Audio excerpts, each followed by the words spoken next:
Are we live? It is showtime!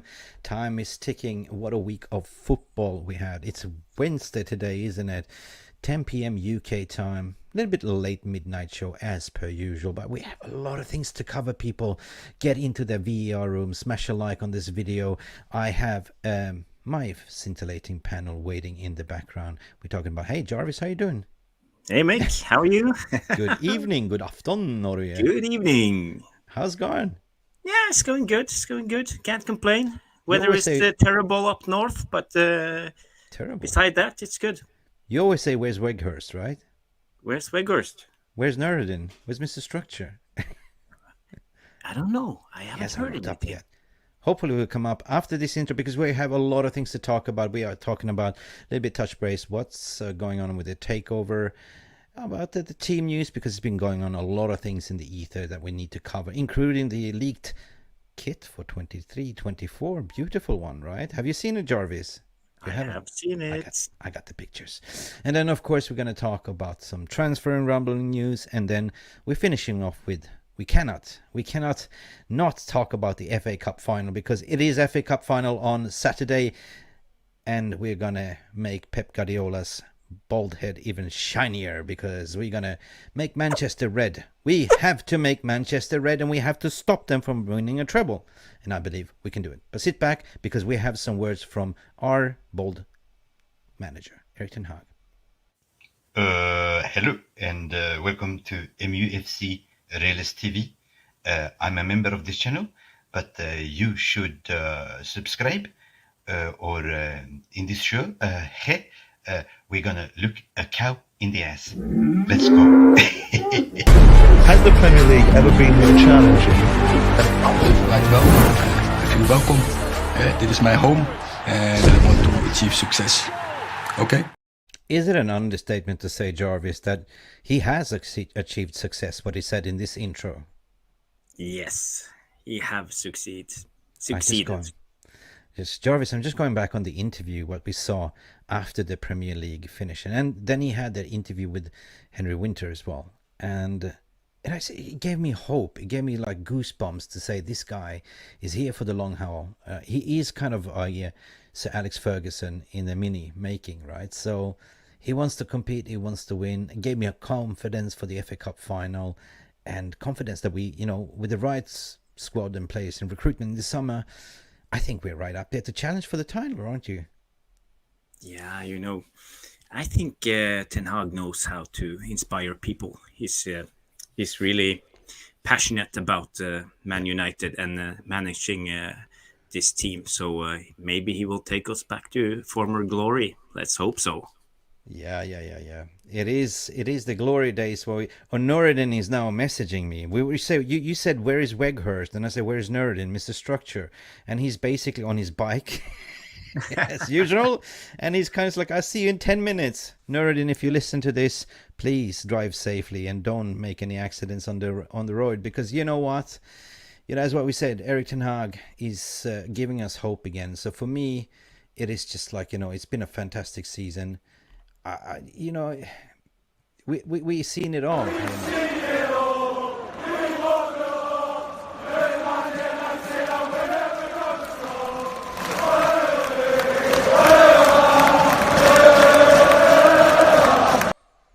So basically, Sunday, City fans, if you are out there, if there are any City fans, watch out, because we're coming for you.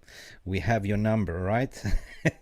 We're playing Wembley, of course, Jarvis. And as I said, it's a derby. For me, form goes out the window. We're playing at Wembley. This is our kind of a fortress. We already won the Carabao Cup there. We played so many times this season.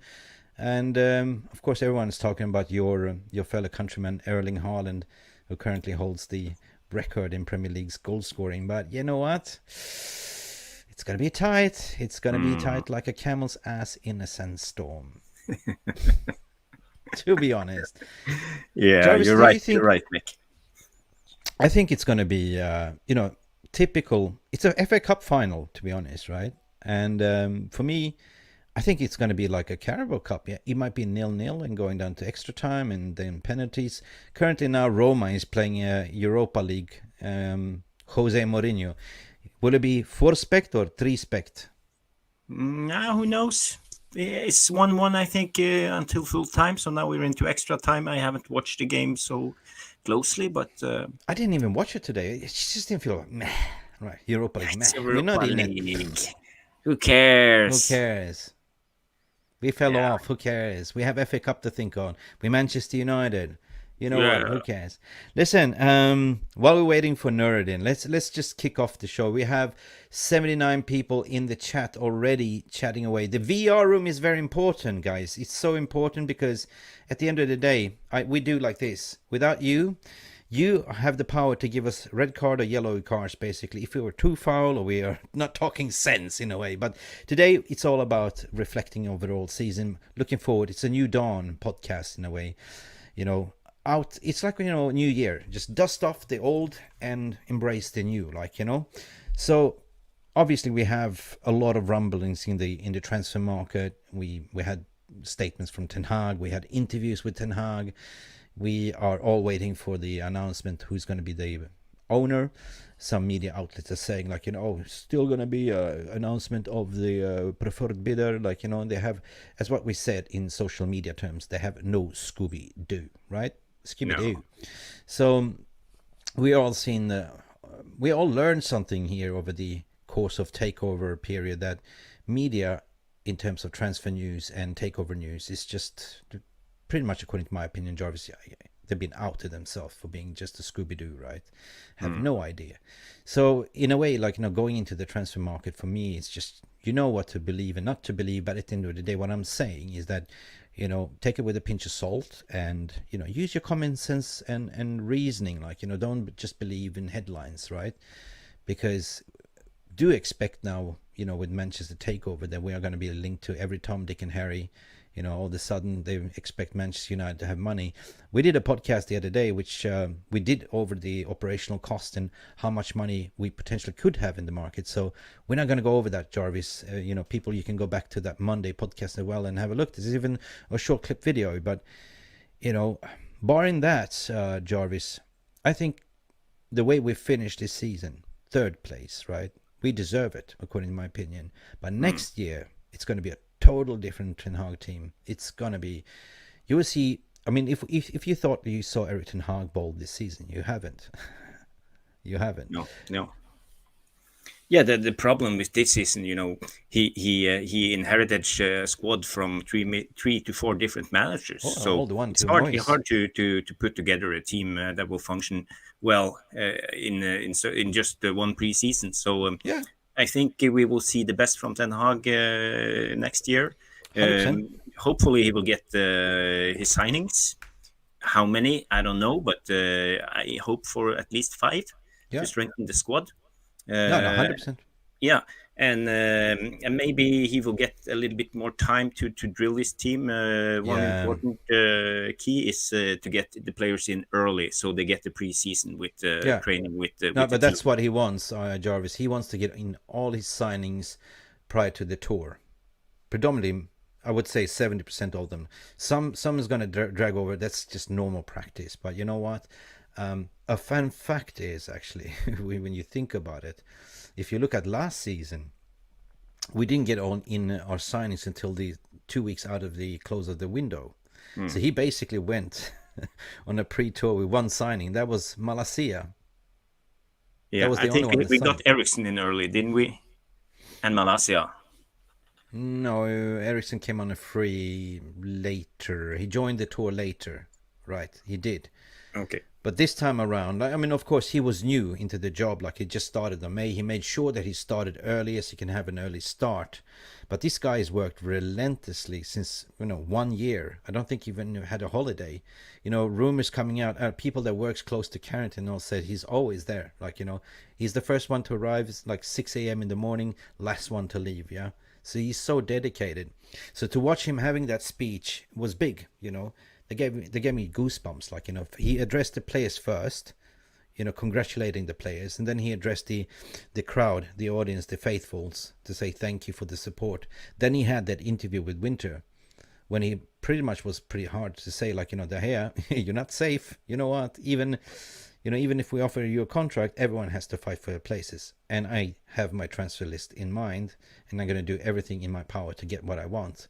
So finally, hopefully we can see Erik ten Hag football, like, you know. So I believe that next season it's going to be a totally different Manchester United. Like, you know, I think there will be a lot of people going out that he doesn't really want. A fun fact is, Jarvis, we mentioned players going back all the way to the DNA, to Moyes, but the last one just to leave now went all the way from Sir Alex Ferguson. Guess who? Didn't De Gea play under Ferguson and Phil Jones? Yes, Phil Jones, the mysterious Phil Jones. What happened to Phil? Big up Phil Jones. Is for me, it's kind of a little bit of a unsung hero, kind of a cult legend, like, you know, this mysterious where's Phil Jones, right?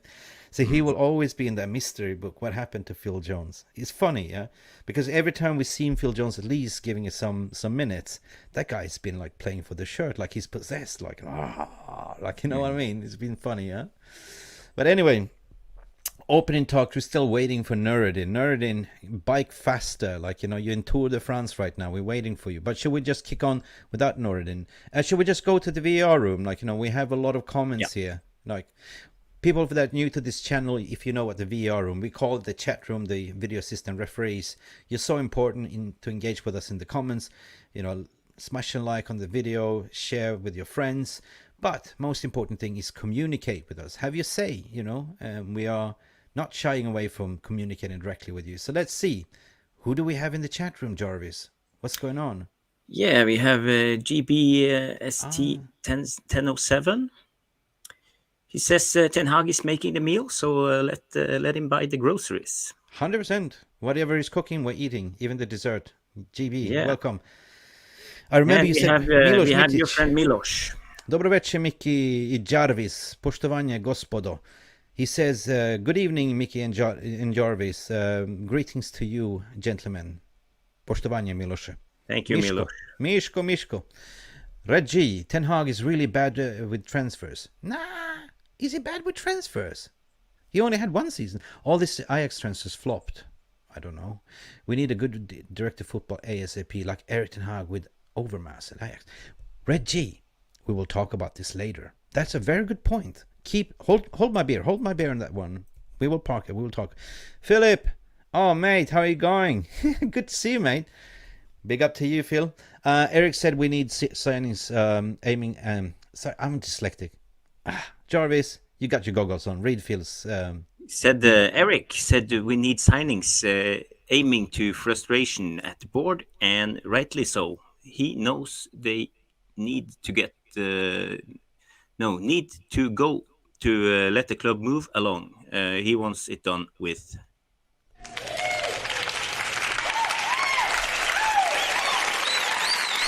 Yeah, I agree with you, Phil. Definitely what Phil's saying is, he's frustrated in a way, like, you know, he's letting the board know and everyone knows that he wants his first signings. Like, there's no way he's going to accept mediocrity, right? Mm-hmm. Because if you look back in the history, like, you know, nobody got the first targets in place under the Glazers. You can agree with that. Like, you know, even Mourinho called it out. Like, you know, he said, like, you know, pretty much, screw you, I'm out of here. He just thought, you know, you remember that in the press conference, and then he started to play, like, you know, Scott McTominay as centre back and all that shit. He went totally ape shit just to make his point, right? He almost threw away games on purpose, you know. And we've seen another manager at Spurs doing the same thing, like, and we're talking about the famous Cant, like, hey, Levy, hey, you, well, you haven't won anything for 40 years, eh? I'm out of here, bada bing, bada boom, bye bye, you're a shit club, okay? But we are Manchester United, Phil. Manchester United, we should always compete for the best. And remember, during the Fergie time, right, he made sacrifices, he made sales, like, you know, what you didn't even expect. He was cutting people, like, you know, remember when he sold off, like, you know, Beckham and stuff to Real Madrid? I was going, what? Right? But that's what he did, and that's what we have to do. So don't be surprised in the summer market when you see somebody going out. Could be anyone, like Aaron Wan-Bissaka or whatever, like, you know, even that we thought Wan-Bissaka has been doing well. But you need to generate money as well, like, not only taking, you know, taking the cash, but you also need to sell players. And you sell players what you believe that you can have better value for, and then you buy in better than that person that you have. So it's all about involvement, Phil. Big up for you, mate. Big up for you. Yeah. Looking forward for your DMs. Then we have Viking Red. It's Jarvis Cocker, Morten Harket in disguise. Take on me, take on me, take. Yeah, he is Viking Red. Viking Red, he used to play in Aha, don't you see? That's actually Morten Harket, right? Isn't it? We got you, Jarvis. It's actually Morten from Aha sitting here. Good that you spotted that, Viking Red. Big up for you. You deserve applause. And a car horn. That's it. Yeah. Next. Yeah. Let's see if there's anyone here. Anyone? Everyone's probably asking we about have the transfers. Cooper. Oh, Andy, big up to you, mate. How are you? How you been today? We can't be killing ourselves over the transfer until we get the ownership we want, which is Yassim. I'm worried Yassim is not aggressive enough. I think the fan base is worrying too much, Andy, according to my opinion. I think we all want this done and dusted. You know, I think we're constantly sitting on the phones and we're suffering from that PTSD. It's normal, right? I am a victim of myself, like, you know, but a few more days, Andy Cooper, and everyone that's watching, and we will have a resolution. Which leads that I want to dive into the stories, unless we have something else. Guys, we're trying to read out to all of your I wouldn't say tweets, but messages here. Like, you know, that's at least what we can. But bear with us if we cannot read everything out. Hey, Mick and Jarvis, Jonathan Liljenberg. God afton, monsieur. Hur mår du? That's Swedish, Jonathan Liljenberg. Listen, let's while we're waiting for Mr. Structure Nuradin, Mr. Lova. Ooh. He's coming. He was just WhatsApping me. So let's throw this into the mix. All right. Guys, there haven't been much. Have you noticed that there has been nothing for the past days? Silence. It's like the no news is good news. You know, it is the, some people call it the silence before the perfect storm. Or what do you call it? There's a saying, you know. Silence is golden. Silence is golden. However, there's been, like, you know, I managed to dig up some controversies, like, you know, one is typical Gary Neville. I love Gary as a player, to be honest. You know, I love him to pieces, but also he should be calling it out more as a pundit. But he has some political agendas. I don't know. He's got his own angle and stuff like that. But in this article, he went out to say that he has a theory. That was in Manchester Evening News today. So he explained a theory that basically was saying that, how should I explain it to you? Sorry. Whoops.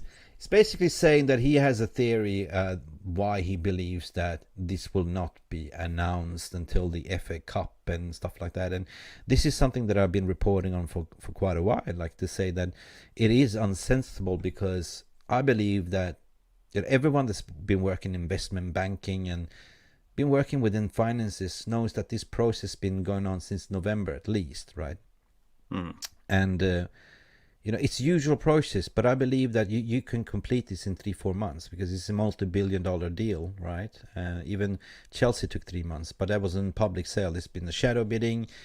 There's always been a war between two people, two persons per se, kind of thing, and the media has just been going, you know, Scooby-Doo, yeah, saying like, you know, they have nothing to say, so the only thing that they are making up stories and recycling news. But Gary Neville has another theory to say, like, you know, the reason why he believes is because it goes on the extreme to say because the Glazers is staying, right? Just in case they're staying, they want to delay it. I don't know if you read it. I'm just like, Gary, get a grip, right? So that's kind of Gary. He's always been controversial to say, because he's been vocal against the Glazers, of course. But he doesn't have a Scooby-Doo either, to be honest, right? Because he's not getting any information. Sky News, we saw also the other day, reporting absolutely bullshit stories of fifth bid and stuff like that. You know, I think the audience, at least, people are getting like immune. You know, people are seeing through the BS, to be honest.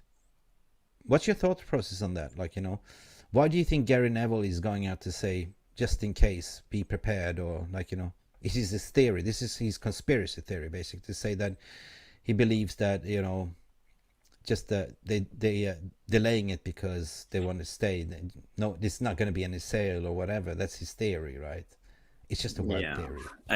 To be honest, Mick, I think Gary Neville, you know, he's a journalist now. He tries to stay relative, and he don't have any news. And I think, you know, I think he loves United, and I really think he hates the Glazers. Yeah. So he's like a fan, you know. All of us, we're stressing out because we want to know, we want to get it confirmed, we want it done, we want it over the line, we want the Glazers out, and we want new owners, and we want them now or yesterday. But you know, I want it all. I want it all. I want it now. I know exactly what you mean. You know what? If you go back to the tape, you said something very relevant. You know, they all want to stay relevant. And this is a common red line that I've been seeing. Like, I've been doing due diligence on the media and the journalists and who is waffling and who is not. And they're pretty much all waffling. They have no Scooby-Doo, right? That's the thing. You know, they're just coming out to shoot themselves in the foot because they're flip-flopping with news. Like, one side is Sir Jim, another side, like, next day, oh, no, there's no money. And it's just a shit show, right? It just shows you that, you know what? Either you're getting paid a PR spin from certain camp to sort of toe the line, which absolutely happens. I'm not going to mention any names. Even some big social media accounts is also towing the same line. Even some channels as well towing the same line. It's all gonna come out sooner or later after all this is done. But one thing that I have to, you know, say as a pretext is, you know, there's a life after this sells. You know, and people don't think about that. You know, don't burn your bridges, mate. Even the I did a piece on a certain controversial journalist that's been towing the sports washing thing, and constantly that doesn't give up on it. It's just doubling down, right? Just don't want it to go to Qatar, and still calls it state backed and all that stuff, and still going on, right? And that's the thing. And the danger zone of this, Jarvis, according to my opinion, it, you know, your credibility after this is going to be damaged, reputation. But do we really care as fan base? Actually, you're doing us a favor, don't you reckon? Yeah, I think you're right, Mick. I think you're right. And out of the people I know, I think you are the man who knows the most about this takeover. So you have a lot of good knowledge, and the way you assess the process. You know, you're taking it calm. You think you're rational, and that's good. And you spread that to all of us fans who's watching. But you know what it is? Journalism today doesn't exist. You know, the way it used to be. Like, you know, when I grew up, at least you were reading the Sunday paper. You know, it was teletext to getting the Sunday paper, reading what's going on, and it was always constructive journalism in a way. Like, you know, they were presenting you with one side of the story, and they have side A and side B. It's like a vinyl record. You know, you have side A, you listen to that, and you flip and listen to side B. And then at the end of the day, you have to assess, what did I just learn? What did I just listen to, right? Because everyone is interpreting in the lyrics what you read on the record differently, right? I might say, yeah, the sun is blue, and you say, no, it was red in this lyric. No. And that's the thing, right?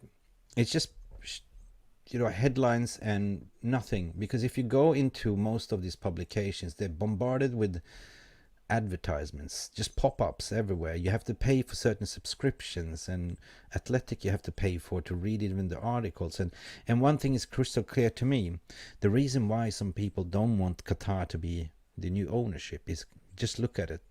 The ones that were privileged enough to sit in press conferences and got leaks from the club are the ones that's going to be losing out, because as soon as there be new ownership, that lifeline will disappear, and that lifeline's business as well. Nobody thought about that either, right?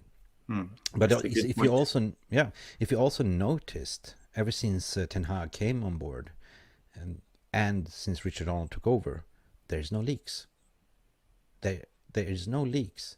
Have you ever heard Ten Hag express himself? Whenever he's asked a question, perfectly. You want it? I don't know. You have to wait. Huh? You know, perfectly media trained, right? And I love him like to pieces. There's no information coming out. They've been telling the players, like whoever, you know, he's got his rules and principles, and part of these rules and principles is no leaks to the press, right? So therefore you see they're going crazy, making up stories, recycling news. And this is going to be so interesting in the transfer market as well, to see, like, you know, all of a sudden who's going to be tapping Ornsteins or Romanos, and people typical attach themselves to the tier ones. And well, what is a tier one? You know, just because you did some guessworks and you got it right, or you used to have good credible sources that fed you information direct from the club, you know. Another thing is, if you work with the agency side of it and get straight facts from intermediates, and you know, you understand. But the transfer market can always change, like, you know, it's like the weather, right? Of course, now we are in the pre-season, basically, where everyone is talking, lining up all the deals. Once the window opened, they just go bang, bang, bang, bang, bang. And this is where I believe the Manchester United are at the moment.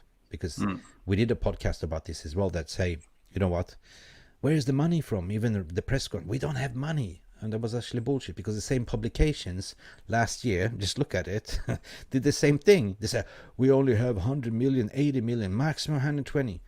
Guess how much we spent? Yeah, we spent 250. Yeah. So they don't have a Scooby-Doo, people. And this is, Jarvis, what we're trying to do is just to bring it back, to put some sense into it. Like, you know, how do I say? Not sense, but logic, reasoning, calmness. Just use your brain. Like, you know, it's see through it. Like, you know, don't get fooled, don't get spun. Because at the end of the day, I get a lot of messages, DMs, and I have to explain same over again. And I say, at the end of the day, I always respond, what do you think? Why should I tell you? Tell me what you think, you know. This is the best way. Now, enough of that. Of course, we're ranting a lot here, Jarvis. Like, you know, there's a lot of things to talk about. Of course, we're getting excited, giddy. But you also, on the flip side today as well, I think it was the Express also had some positive news to say Manchester United takeover Sheikh Yassim has obvious jobs offered to make for view on her hierarchy. They already lined up who they're going to hire, who's going to be the face of Manchester United PLC. Interesting enough, this was rumbled about a month back ago that they're looking to appoint some ex-players from class of 99. Might there be a job for Ollie? Might there be a job for this guy here on the left? Might be. I don't know.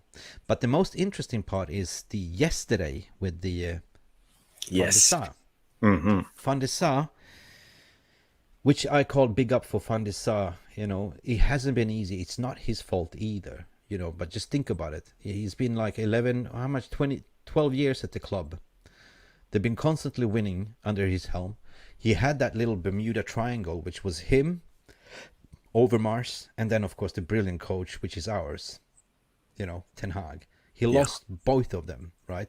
They sold all the good players out. They ended up to have to rebuild again, appointed the wrong sporting director. Okay, they have Huntelaar and the other one as well, and they had the wrong coach, which they sucked as well, and it didn't just work up, and they finished third. So he basically said, yeah, it's on me. I'm stepping down. I'm taking a sabbatical. But according to this article here as well, saying that there might be something in for Van der Sar, because if Yassim, who gets the keys, potentially gets the keys, he would definitely offer Edwin van der Sar a job, at least talk to him, right? Because what's most important thing is to still have that link to understand each other, right? Imagine you have the CEO that understands the head coach, and then you might bring in an Overmars or somebody else, you know? So you have that triangle of football operation. The CEO is obviously making all the commercial and marketing deals on football operation side, but you got to have a football brain, be a football man as well. Something that we didn't have, like, you know. Yeah. Mick, it would... sorry to interrupt, but speaking of Ajax, I read the interesting rumor today from Jan-Åge Fjørtoft. Yes. Do you know him? He talked about. He talked We're about. Going to have him on the show. And as you said, Ajax is sacking have sacked their manager, and they're looking for a new one. And the one who's in front of that race is the Norwegian manager who's called Kjetil Knutsen from Bodø/Glimt. Yeah, no one have heard about him, but he's probably one of the best managers I have seen. And Fantastic. And he took Bodø/Glimt two times over Roma last season and 2 times draw. So look out for him. Definitely somebody to look out for. What is the VR room telling? Have we been neglecting you guys? I know it's late. I'm full of gas. Whatever you're drinking, cheers for you. Big up to all of you. I'm having my espresso coffee. Everyone that knows Mick Ruby drinks a lot of coffee. What are you drinking, Jarvis? I'm drinking actually Red Bull Blue Edition. The Blue Edition. Big up to Stephanie Griffith. Stephanie, where have you been? I missed you. 116 watching. Nah, come on, man. 41 likes. Get off that stream from the Europa League. It's going to be 3 spect or 4 spect. Let's get these 100 likes, people. Get it 500 likes if you might say so. Sorry, getting giddy here. Right. Right, we're not going to continue and people start smashing their likes. Don't want Neville in any capacity at Old Trafford. Can't stand him. Hypocrisy. Simon, I hear you. I had enough of this ex-pundits. I think we've seen... Jarvis, correct me if I'm wrong. I think we've seen enough of these jobs for the boys, right? It's difficult because it's our heritage, it's our tradition, and it's our childhood heroes from the 90s and 2000s. But just because of that, doesn't mean the work. We had the blueprint. We had the coaching staff of Ole. We had Mickey Phelan back. We had all of a sudden, what was he doing? Darren Fletcher, technical director, running around laying out cones. Is that technical director? Sorry for being critical. Mickey Phelan was leaning on that brick wall, getting free lunches at Carrington, Yeah. But it was good memories. Let's see. But some of the ex-players are good. We have players like Jaap Stam, Ruud van Nistelrooy, who's doing great at Feyenoord. Rio Ferdinand, Yeah. So one person I would like to see back. Guess who? Who? I said two. Two? Yes, two. Two. It's a great shot to have Roy Keane back. Roy Keane? Put some fire on that. Get out. Have you ever seen what's it called? It's a final episode of Ted Lasso. There's a guy called Roy there. This is assistant manager. I think they're deliberately making him like Roy Keane. Oi! You fucking bastards. Get out to work. And that's Roy Keane. There can only be one captain. That's Roy Keane. Bring back Roy Keane. 100%. There'll be no bollocking there. Another one. There's only one king. Yeah. There's only one king. But I read that he's going into the music business to pursue his career. And this King Cantona. Eric Cantona. I would love to. Yes, big up for you, Simon. I don't want any of these unless he has some substance and has a meaning, to be honest. I just don't want to have the jobs for the boys that we used to have. We need a clear house. What do you reckon, people in the chat? What do you reckon? Do we need a clear house? I definitely think that if we get the new ownership in, Sir Qatar. I'm not going to say Sir Qatar. Sir, I'm not calling anybody Sir. But if we get those in, I don't believe, is what I've been told, it's not going to be an open heart surgery straight away. The first year, don't expect much the first year, mostly in the transfer market. But in terms of the structure, you will not just go and rip up tear down the house straight away. Within a year, you will do it, to fix things out. But anything above Ten Hag is safe. This is backed, believed in. But anything above that's kind of Ed Woodward will go eventually. Even perhaps John Murto.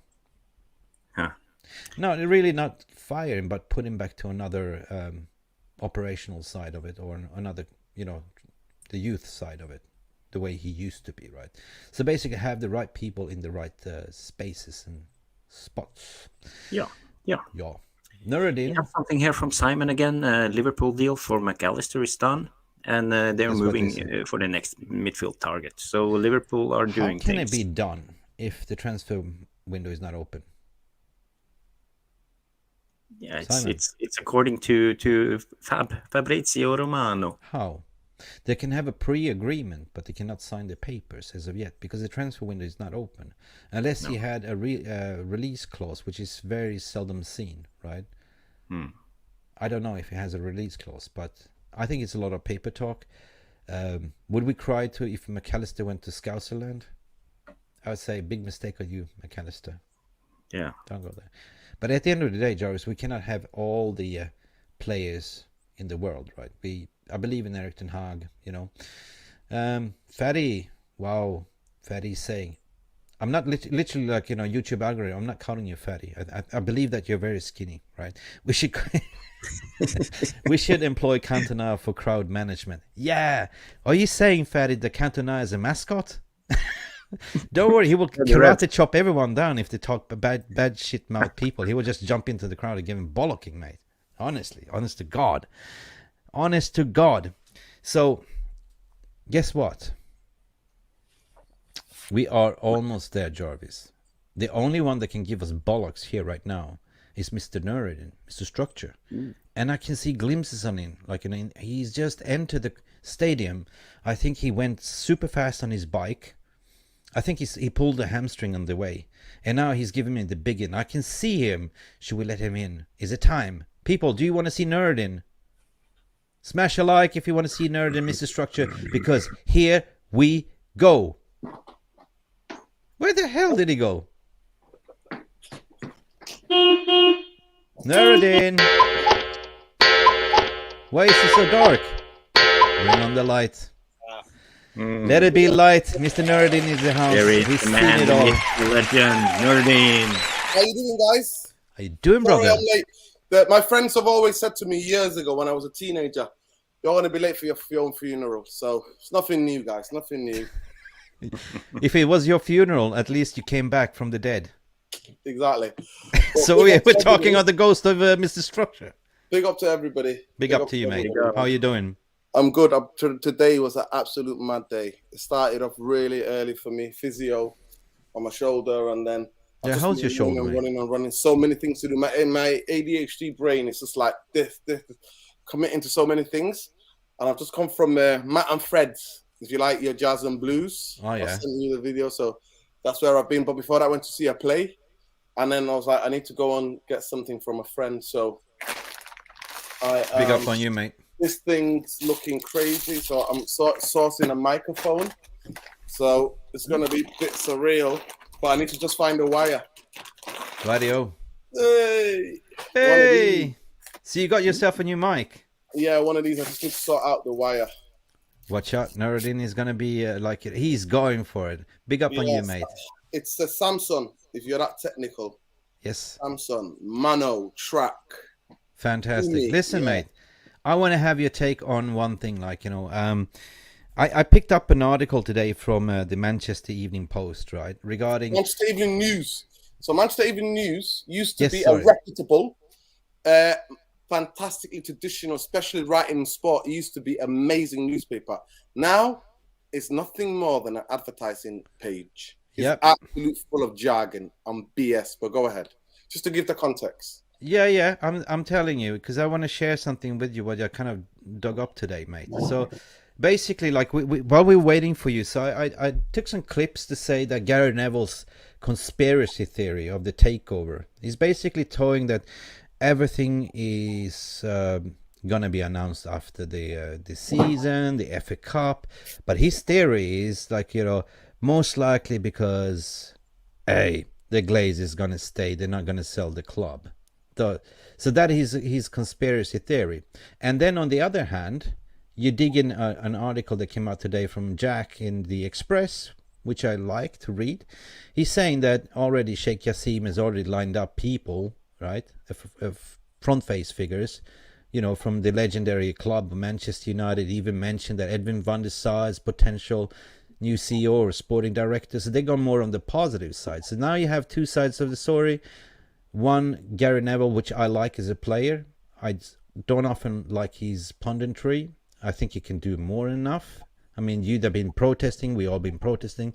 I think that he can be done more than enough. But he's got a gag, 100% by, you know, he's a journalist himself right now. So what's your You know, if you read these two sides of the story, what is your ADHD brain telling you? Is he just waffling, or is it just PTSD himself, Gary? Yeah, it could be. To be fair, I mean, to be fair, he does have contacts. He makes it seem like he doesn't have contacts. What's going on at the football club, but he does have contacts.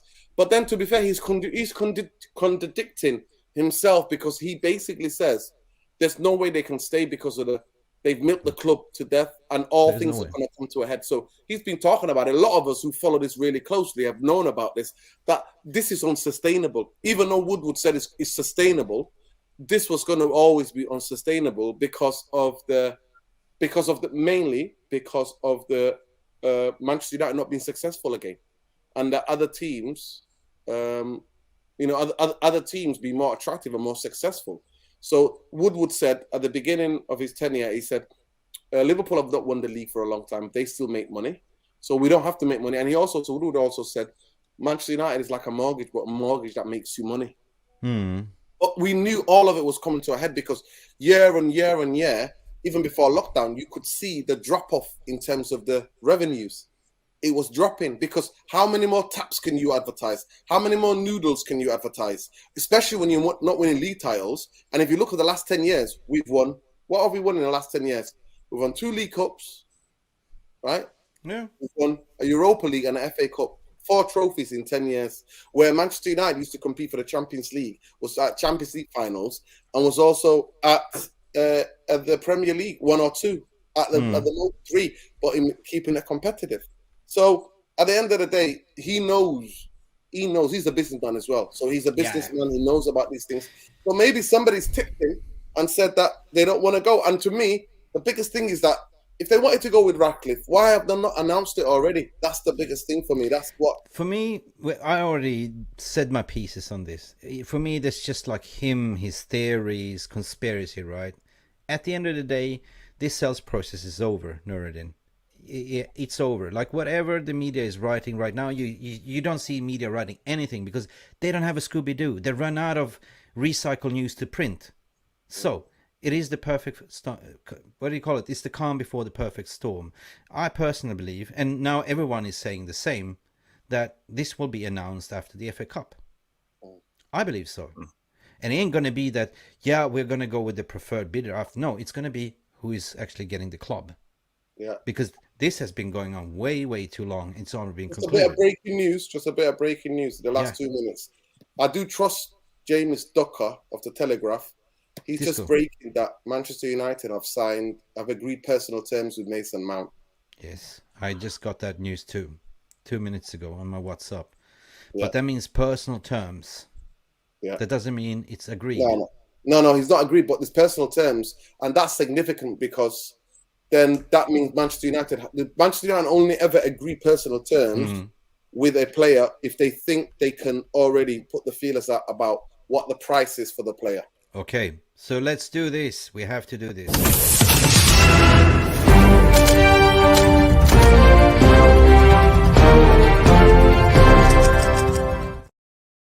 Ladies and gentlemen, we have some breaking news, hot from the press. Mason Mount, personally, terms agreed. Just a tap in. Exactly. Personal terms, not a problem. That's what we've seen before. Like, okay, Nuradin, it's just for your information. It's normal practice that you speak. Say that. How about the wages? How about this? And then you have to negotiate. Yeah, we know that. But for me, I don't rate the player. I hope he comes. Neither do I. I really hope he comes and shuts me up and shows me up for who I am. Just a guy who lives in Hume, South Central Manchester. But I've not seen anything in the last 2 seasons for me to think that there's something about this player that's magic. And I also believe and think, other than only if Tenhag has a specific view and has tracked this player and thinks he can get the best out of this player, that's a different story. But I want Manchester United to sign fucking players that replace the fucking first team. But I will first team. This guy, the only position I've ever seen him play for Chelsea, not for England. I don't give a fuck about England, because I think England, he came on twice in the World Cup. Yeah. Chelsea, he plays on the left-hand side. We've got Garnacho, Sancho, Rashford, So what the fuck are we doing? I don't know. The thing is, and off the ball, positionally, people go, he's like Lampard. No, he's not like Lampard. I have never seen, his movement is shocking in terms of ghosting into the box. What he does is a guy who hangs out at the edge of the area for the cutbacks and to try expect. If you think Anthony is fucking wasteful with the same old bullshit where everybody and their 90-year-old woman who sits behind me can see what he's going to do. Everybody knows. Forget the opposing team, their defense, their coach, all the plans that have been made. It's so transparent on what he does. All I know is that he's the Anthony from the same area where Anthony takes the shots, but on the right foot, who's speculative shots to the top corner. And I don't Radio. They're just speculative. In terms Guess of what? Coach, when you're taking shots, they're speculative shots. That's what they're called, speculative. They're not everything is speculative, Nuradin. bang, bang, bang. Bang, bang, bang, bang, bang, I shut you down. No, everything is speculative right now, Nuradin. Even if personal terms is great. But if you look at it, you know, I don't rate Mason Mount. I don't know much about Mason Mount either. I don't watch much of England or the Blues. I'm a Manchester United fan. But if Ten Hag sees something in him, and if you look at his past 2 seasons, the shambles of the coaching and the structure of Chelsea has been dire, right? That's the thing. Yeah. Yeah. But if Ten Hag thinks he can get a tune out of him to put him in the right position, and plus, if you're going to offload a lot of player, you have the Brexit FC, the British quota. You need to have 8 players, homegrown players over 21. So that might mean if he recruit Mason Mount into the squad, that means that you're filling the quota while you're actually releasing other players. Doesn't mean that Mason Mount will start every week in and week out. He has to fight for his position, right? My question is, where is he going to play? Is he 10? Is he number 8? What is he? I don't know. That's the thing. But we will get into that, to the transfer market, because I think it's time to move on to the stories again.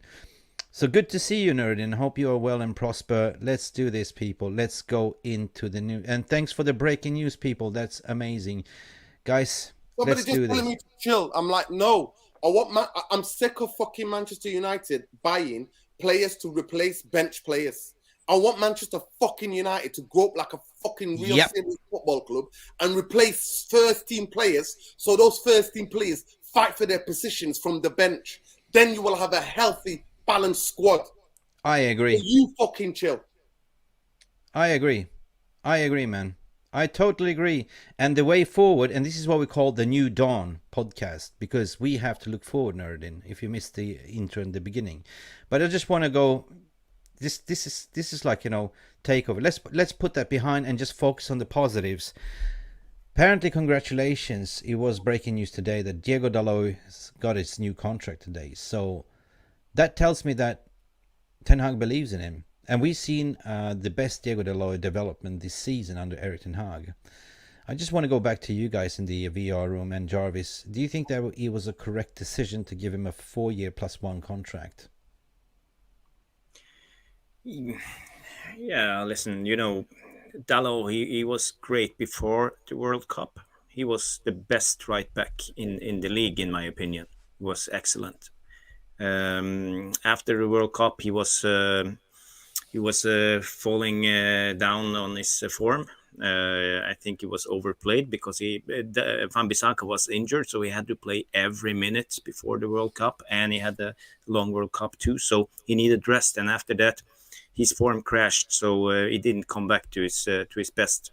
So, but if we can rotate Dalot, don't overplay him, he will be a resource in the team, in my opinion. But I would like to see him develop his game. You know, get better crosses. Maybe take on his man more often and involve himself in the game. He plays it a little bit too safe sometimes, but he's very steady, and he got more pace than people know. He's almost like a young Kyle Walker in defense, so he can run up his man easily, almost. So it's a security to have him in the back four if he's gonna play a high line. 100%. I want to go to you, Nuradin. You know, are you happy with the right back situation what we have right now? I mean, if we look at, I remember Saka come good. He's really good. this season has been, the second half of the season. We discussed this before, like, the development of Aaron Wan-Bissaka and Dalot. Do you still think we need to go and shop for a right back, or one of them has to go? Like, considering that they signed a 5-year contract now with Dalot. That's why I couldn't understand, because, like Jarvis says, no other player, when I looked at it, has basically, and it shows you. I mean, you can go and check out a book called Soccernomics.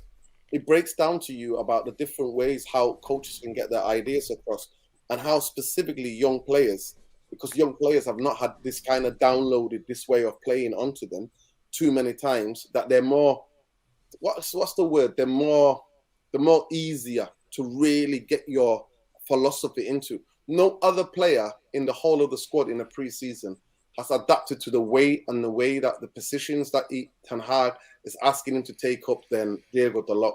And Diogo Dalot done that till the World Cup. Now, there was a massive fall-off after the World Cup. And luckily, he gave time for Wan-Bissaka to get into that mode and to sort himself out, because he was injured. I know that he was spending a lot of time in London. There were rumors about maybe he lost a sibling or he lost somebody. There was a bereavement of some sort. I know that he was struggling, because I would see him at burger joints. I don't even eat the burgers that he was eating at some places. I was spotting him and saying, what the hell, what's going on here? And anyway, so it became this kind of, and then you listen to what Erik ten Hag said. He said we had the connection, we understood each other. This on Wan-Bissaka, and then he followed my instructions, and then he's really happy with him. He's really happy with his form. Do I think aspect of it, maybe he's might be a bit homesick and he might want to go back to London, all his friends and family, even though it's 2 hours away on the train from Manchester? Maybe so. But I never understood, and everybody was talking about Frimpong, and I'm like, people who watch... It's another fan favorite, like, I'm like, listen, I don't watch 𝒖𝒊𝒄𝒌 𝒍𝒊𝒔𝒉. I know that because he's a Dutch player. Obviously, straight away he's linked to fucking Erik ten Hag and Manchester United. And I couldn't understand. And I was like, is he better than Diogo Dalot? No. Is he better than Wan-Bissaka? No. Is he attacking? Does he play more of a wing back in that team? Yeah. Well, we're going to need somebody who's defensively good as well, who can go the other way. We don't just need very offensive, because we don't control the midfield. So Wan-Bissaka is a guy who's quick enough, his recoveries are good, and he can always make a challenge, especially before we get to our goal.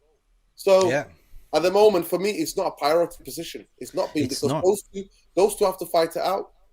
I think, do I think the club might want to sell and listen to offers? 100%. On good info, it was really close for Aaron Wan-Bissaka to be going January. Yes, correct. January. Really close to West Ham and to West Ham and Crystal Palace. But Crystal Palace wanted him back on loan, and maybe with a possible, to buy him possibly for 20 odd million or whatever. And West Ham were, apparently reports were like saying somewhere around 30 million, and United were tempted, but we didn't. We sold Ghana to which would have been one of our homegrown players. Homegrown players, and now we will not be buying Mount to be the homegrown guy. Ghana could have been that player, but we sold him for 50 million, and so cheap. And I'm like, are you kidding me?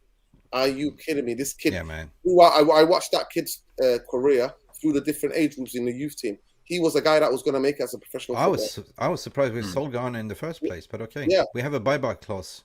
Yeah, well, so we'll see. But at the end of the day, I just didn't think that. Since Wan-Bissaka came back, Diogo Dalot tried to fight to get back. Diogo Dalot has improved. I would like them both. The guy that I always said I will sell one of them 100% for sure, he's gone to Chelsea. Gusto. I've tracked him for 2 years. Yeah. I watched Leon games, and his stats are absolutely remarkable. He's got stats like Trent Alexander-Arnold, but he's a better defender than Trent Alexander-Arnold. But it's going to be fascinating, because Reece James is getting a lot of injuries. Is Reece James going to play as a 3? Is Gusto going to be the guy who's the wing back? Because that's going to be something interesting to watch, to see what happens when he comes in this summer to Chelsea, what position he's going to find himself in. Nuradin, I really appreciate the comments, but I have two things that I'm thinking about here. And You know, I also want you in the VR room as well to let us know your feelings regarding that, because, you know, 100% what you said there back in January, Wan-Bissaka was on that, you know, either loan or sell list, like to generate money. But yet again, you have to go back to Sir Alex Ferguson, what he used to do. Even surprisingly, like, you know, you sell one of your better players that has value on the market that you can get money for to buy something better as well, right? I'd be shocked to if Wan-Bissaka goes, because the way I see it, that you can play Wan-Bissaka, you can play Dalot in different games, right? Wan-Bissaka is arguably the best, you know, defender in the league, like on 1v1 situations, right, with his spider legs. Well, Diego Dalot is getting really good going forward as well. He's learning his traits as well. But one thing that I've seen with Wan-Bissaka, he's also becoming really good in going forward, right? That this is I wouldn't touch. But so for me, the right back situation sorts itself out, to be honest. But I wonder what the VAR room is saying, and I wonder what Jarvis has to say regarding this. Yeah, first of all, I just want to make a comment on that, Mick. You said, okay, I agree with you that Dalot, he is more attacking and Wan-Bissaka is more defensively. But when you see other clubs, take a look at Liverpool, for example. Yeah. When you have great managers, like big managers like Jurgen Klopp and Guardiola and Ten Hag, they never compromise. They want a specific style. So, for example, Liverpool, they have Robertson and they have Tsimikas. They are very similar on that left side, and because it's about relations to the other players when you play a certain system. So that's why big managers, they want the same kind of type of players. They don't want two opposites. So I agree with you, Mick, but I also see the other side, why we should need a new right back. Good. Can we check what the people in the VR room? I don't have the controls. Jarvis, yes. You are the control man. We have a super chat from Idris. Big up to you. I'm biased territory. Thank you for your donation. This is absolutely madness. This club is cursed. Let's hope we turn the tide. Like, you know, it is like, you know, the Pirates Caribbeans, like, rawr. All right, Captain. Idris, thank you so much. Is this club cursed? I think we can turn the curse. The tide is turning. It's a new dawn podcast. This is what we're here for. Therapy Army in the house in terms of Nuradin. Therapy Army. You're with us. So 100%. I don't think the club is cursed. John Johnson, mate, where have you been? Missed you. Wan-Bissaka is clearly our best right back. 100%. He becomes so valuable to the squad. Guys, smash a like for John Johnson's comment as well. Defensively, 100%. Defensively, we need a super creative fullback that can offer a lot in terms of assists. I really think that they have to work on it as much as they can for it. But because to me, Gusto was the guy, and this is what I'm saying to you. We're not a football club, so that statement about the club being cursed, there is aspect to that. I'm sorry, we try to be positive, but it's the way it is because we're not run like a football club. We run on a spreadsheet, like banking spreadsheet. That's what Manchester United are run on. So we don't make transfers where a fan like me can track a player like Gusto and understand that his output and his incredible assist rates, almost like a number 10. His assist record is like a number 10. And Manchester United has twiddling their thumbs while Chelsea fucking get the players. In the past decade and a half, Chelsea have always signed players. That's why they won trophies even when they sacked managers. They won trophies because they've always had a good spine and good players. And if Caicedo goes to them, it will break my heart. Yeah, Caicedo is linked to it. Caicedo is also linked to us. It is linked to Arsenal. I would love a Caicedo. This is a discussion for the next topic, but I just want to go to Simon here as well. He says it's hard to believe that Aaron Wan-Bissaka was a winger. He can't cross his legs.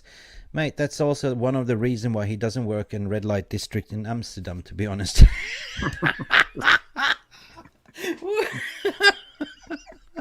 Woo! VR room, do I get a red card?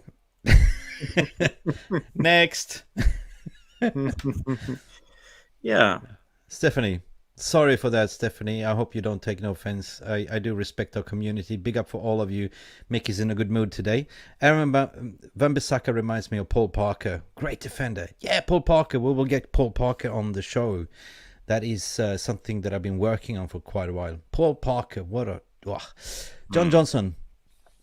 There's no left winger in the world Wan-Bissaka can shut down 100%. I just remember Wan-Bissaka against Sterling. You remember that? Sterling just capitulated, left to to Chelsea's 1v1. He's improving going forward. Another season under or two under tenhag, he'll be best in the world. Yeah, let's see, John. I certainly believe in application and development, and there's something that we missed, John, and there's a proper coach, proper manager, right? We missed that because Jose Mourinho was not a coach. He was just a manager. You had Rui Faria, that was the coach. He left him, so he was stranded. Then Oli was not a coach, and he got 2 amateur coaches as well. So there's so many players that were stagnating, not developing, right? Including Rashford and all them. That's why you're seeing the best out of them right now. That's my say. Yeah. Call a spade a spade. Anything else? Lucky Singh. Lucky, how are you, mate? Lucky, I saw you at the earlier in the chat room there with our mates. Terry Lewis, I saw you there. Anyway, Amad Diallo, I want to be back, please. Amad Diallo, yes, what a talent. What a talent. Guys, thanks for the super chat and contribution. Please contribute more if you can. If you want to become a member of this channel, we just launched this membership. We're going to rename it. Jarvis is working on some real cool names. We already started. We have 5 members, I think, right now. So I just posted a members first video that's going to be then released tomorrow morning. Very, very interesting. Guys, big up to all of you. Big up. And do smash a like as well. Do follow Nuradin on the United Real Therapy channel, where you can see both of us coming there having fun. Guys, let's move on to the storylines. Let's do this, because I think we've been talking a lot, because there's a lot of things like, of course, brush that Weghorst and Sabitzer has not been offered in the contract, which is fine by me. Done and dusted. Sabitzer's got an injury, too injury prone. It was a loanee. Guys, any reflection on that? Or shall we just part ways? I'm okay with it. Okay. Nuradin, you okay? Yeah, in terms of... Sorry. Weghorst and Sabitzer. No. Listen, I really like Sabitzer. Really, really liked him. I thought he brought certain energy. I'll never forget Leeds away. Yeah. I'll never forget the beautiful way he built the move up for the first goal. But I understand now why he was on the bench by Munich. He's too injury prone. 3 injuries on a fucking loan. Nah. For me, I put the tweet out and it triggered a lot of people, because I was the original Martial FC. I was the chairman, the director, the general, the CEO. And that left me, because I love that kid as a skill. He's one of the people, when I went to the stadium after we bought him, Louis van Gaal, that makes you stand up. If you're in a sitting corner at Old Trafford, it makes you stand up to see what he's going to do. But get him there. Gets your bums up the seat. That was Martial. Yeah. Get him out of here. And for me, it's the same. I do not want any injury-prone players. I don't want to sign them. I want Manchester United to be a proper football club where they look at a player and look at the injury record and they study it and they know what they're signing and they boost their injury and rehabilitation and injury prevention, right? Injury prevention department at the fucking football club, so that players are already working on strengthening against getting injured. Prevention. That science. I did sport university. That level of that bit of science and sports science has exploded. The stuff that you can do now at the top level is incredible. I can't stress it to you guys. What you can do now, you can know just from a sample urine test of all sorts of information, all sorts of data about certain players, about sleep, about the types of food, when to eat, what foods agree with you, types of allergies. I mean, we saw it. Italy is always famous. Italy, always famous. I remember Giggs and Roy Keane going to Italy and to go and work with specific kind of trim to prevent injuries from because he used to get a lot of hamstring injuries, Ryan Giggs. Those of you who don't know. And seeing Lukaku go over there, straight away they found out he had 2 allergies that Manchester United didn't even know. Because Manchester United, you were allowed to eat whatever you want. That's why you see Wan-Bissaka eating a burger joint. Absolutely ridiculous. So that is a department that needs to be strengthened. Yeah. City, their players don't get injuries like Miles players, where they're out for 12 years. He's had 200 games. Somebody like Jones. Sorry. So at the end of the day, I like Sabitzer, but I do not want players who are injury prone. To me, the only place you are is if you're not football pitch. If you're getting too many injuries, get the hell out of here. No, I'm just talking about the news that came out yesterday as well. Ironically speaking, we speak about injury prone, G-string, hamstrings. I'm done with it, right? I love Martial like you. Never slag any players, but this season it's just been a farce, mate, you know. And I tweeted out yesterday after the news came out, him doing like this number 11, and I just ironically tweeted, is this the number of injuries you had in the last past of seasons, because you've been missing absence? For me, I don't know. How long is a piece of string and how long is a piece of hamstring, to be honest? Constantly injured. I think he's gone in the summer, mate. I think he's gone. He's got 1 year left on his contract. And, you know, where did he get injured? Like, you know, just in front of the FA Cup when we needed it. I know you're a Martial CEO and everything, Nuradin, but you said it yourself. You're running out. You want injury-prone players out of this club, right? I'm done. I'm done. Is everyone done? Jarvis, are you done with this? I'm done. People in the VR room, you're the final assessors. Are you done with Martial? Should we start a poll on this one? Can you do a poll, Jarvis, on the YouTube? Should Martial go? Yes, no. Or should I do it? You can do it. You can do it. Martial needs yoga and one-way ticket to China and stay there. I don't know. Who's going to take Martial? We had a theory the other day. Let's say if we are, for instance, like reports are saying, one of our striker targets is Victor Osimhen, right? And one thing what we can do is to offer a swap deal with money, right? You take, because obviously they're gonna like, you know, chop and change. Kim Min-jae is going, hopefully, by reports saying that it's almost a done deal to Manchester United, prior terms agreed. Then another swap could be the sensible thing to do, to say, hey, we can have Victor Osimhen. What do you want for him? You're saying 150. Yeah, here's 30 for Martial or 40 for Martial, and we take your for 90 for Aussie, right? That is a smart business to do in a way. And at the same time, you get rid of one, get a good one in. 50 million down the drain. Tony Marshall scores again. So many times we heard the song. He breaks my heart, Stephanie. I really love him, right? 5-year contract to Martial. I'm joking. It's time for him to move on. That's what people say. I don't need to do a poll. I don't need to do a poll because the jury's out here. Majority of the jury's out here. Community is spoken. 𝒊𝒄𝒌 say Martial to Saudi Arabia. That's, you know what, 𝒊𝒄𝒌? That seems to be the new MLS for retired players.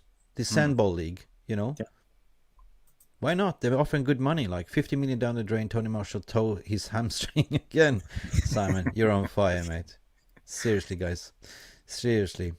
Compost Smurf, mate. What do Poch, Klopp, Arteta, and tenhag see in Mount? They all want him.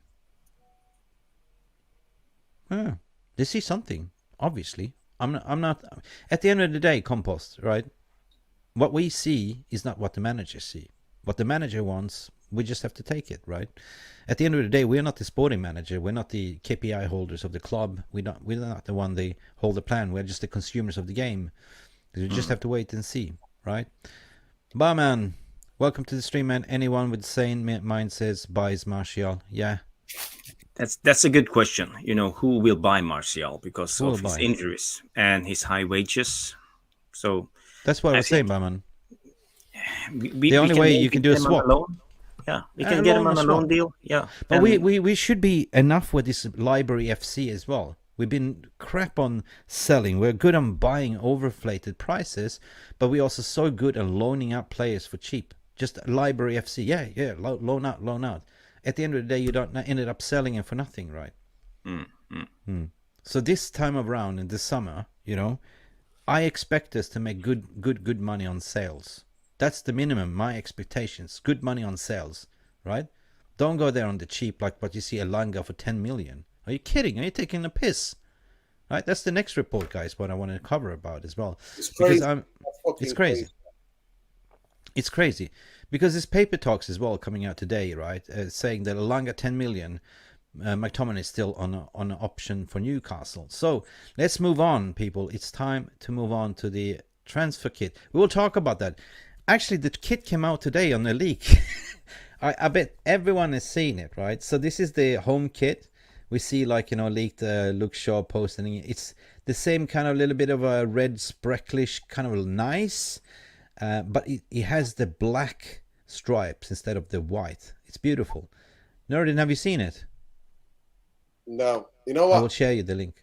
In 18 years, I've not bought a shirt. So I've had people buy shirts for me for my birthdays and Christmas and stuff like that and Eid. And I'm always like, don't buy a football shirt for me. So most people know now. But yeah. I've not been. And it's a travesty, innit, of the Glazer ownership. You know, this is my favorite retro. I bought it in Thailand, right? I didn't buy it from the Glazer shop. But this is my favorite away kit, the white. This one, I love it to pieces. And when I see the away kit, it's pretty funky, retro, like, you know, looks a little bit like the old school referee style, like, you know, with the stripes, pretty cool. And also the third kit, which is the white, what I love, you know, total clean with the red and the crest, like, you know, just the devil. If you just see the devil, not the whole emblem, just the devil, which is cool. So I think it's going to be sick, right? But black stripes is pretty I can say I will buy it if we get new owners. If the Glazers stay, I won't go near it. Nuradin, will you buy a kit if you get new owners? Yeah, that's the first. 100%. After I've parted, I will probably go and buy a shirt, yeah. Guys, in the comments, in the VR, will you support? But I will wait for the new sponsorship. Then I will buy a shirt. But wasn't Team Viewer supposed to back out? Yeah. All right. Where all of a sudden they're staying and why are they the shirt sponsor? Will there be... Well, it could be that because we gave them so much hassle on Twitter. If you know, you know. Yeah, we know. You're not guilty? No. 1958. Big up to Not a Penny More campaign. Brilliant campaign. Yes. Big up to 1958 and everyone that's been involved. Simon Heron, I want to buy the fake shirt. Same as me, man. Yeah. Everything.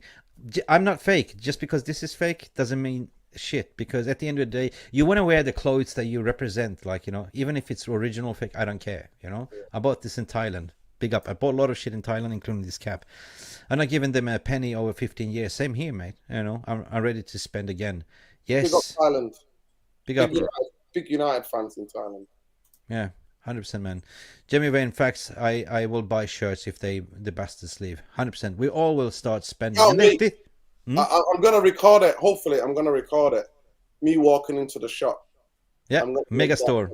For 18 years, I've not gone into that store. I used to always go into the store. I used to get the gloves and you know the woolly hats. Oh yeah. You know, with the one with the United badge. I always used to have them and the woolly and I love the gloves. I used to get the woolly gloves and the woolly hats. Fantastic. And we used to spend loads of time in there looking at this, looking at that, just you know, before the game, killing time. Lucky, you reckon shirts are ugly? You know, you should see my face when we played in the slime green away shirts. Last time we played, we couldn't hardly see the pitch and the ball. Like, what the hell is going on? I hate that shirt. Ugh. Like a booger shirt. My favorite United shirts when I was young was the Umbro Sharp. They were my favorite. Umbro Sharp, yeah, that one was the cool. old school Adidas United. Yes, shirt. the Sharp Umbro, yeah. Cool. Guys, right, let's go into the transfer news, basically the transfer rumbles. And what's been dominating, of course, is positive and negatives, but, you know, Elanga, we touched base on that. We have to take a cut for 10 million and say, no way, Jose, we're not going to do that. Obviously, Elanga is a talent that you can cash in. I see him as potentially going alone, but no. You can see who is a United material or not, and we cannot just run the club on sympathy just because he's an academy player, right? You have to cut your losses. You have to collect money. And Elanga has been gone on loan last season, 100%. Yeah, 100%. At the beginning of last season, it should have gone on loan. But this is what I call Nuradin a new dawn, a new beginning. So you have to be ruthless, like, you know, and we have to depart, like, you know, you need to cut the navel cord, you know, from the mother and the child. You know what I mean? So do expect things to be quite brutal this summer. according to my opinion, what I heard. But do you reckon we can get more for an Elanga, or is it 10 million a fair price? Nah, that's not fair. Are you kidding me? Are you kidding me? Yeah, exactly. Are you kidding me? Are you taking us to the piss? Like, 10 million for a Manchester United player? If it's not over 30 million, then no chance. But I think we should loan him out, see how good he performs, and then sell him afterwards. Where should we loan him now? To a Prem club or to a Serie A, or? I think a Prem club, or maybe Bundesliga as well. A Dortmund. That would be a great for him, Dortmund. Or maybe get him to Ajax or something like that. Just maybe. I don't know. Yeah, I think he's a good player. I just think Manchester United are not balanced and stable enough football club at this moment in time for him to come and showcase his talent. Okay. I think he's a good player. I really think he's a good player. Yeah. So we will go to the juicy bits first. Something that paper talks.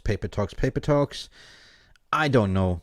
That's basically Neymar wants Manchester United only. There was the reports coming out that he's so keen and has a hard-on to go and work under Erik ten Hag. And I think he got legs that he really wants. But do we want him? Does he work with Manchester United? I don't know, man. But this is kind of... They put 2 and 2 together to say Sheikh Yassim is taking over the club and, Neymar would be linked because yada, yada, yada. I don't think so. I don't know. Where does he fit in a team, first and foremost? I think we're done with these global players. Like, we're not that Real Madrid, or we're moving away from the model. Football has changed people. You're on mute, Structure. I want to hear you rant. It was the Poundland version of Galactic, or Poundland Galacticos, that Ed Woodward was running. Real Galacticos was done by Real Madrid, and Ed Woodward was the Poundland version of it. It was the absolute most horrendous version of it at Manchester United, and I'm sick of it. I wouldn't even take Mbappe now, because I do not want any one player to be... No player is bigger than Manchester United. Everybody comes humble to be part of a team and part of a project. I don't want prima donnas. The team's not ready. When we're not there yet where we can deal with one ego, that can help push us over the big trophies.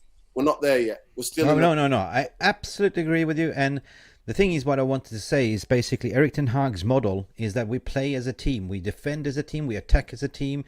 We eat as a team. We are not Galacticos. We're not a team of individual brilliance. That's the last thing he said in an interview as well, if you heard it, right?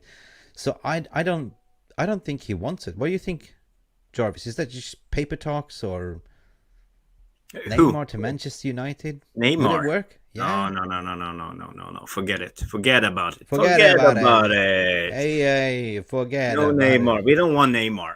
And I don't want Mbappe. I agree with Nuradin, Mr. Structure, because... we can go to PSG. Neymar can go to Real Madrid. Yeah, that's the land of Galacticos. We want to create a team.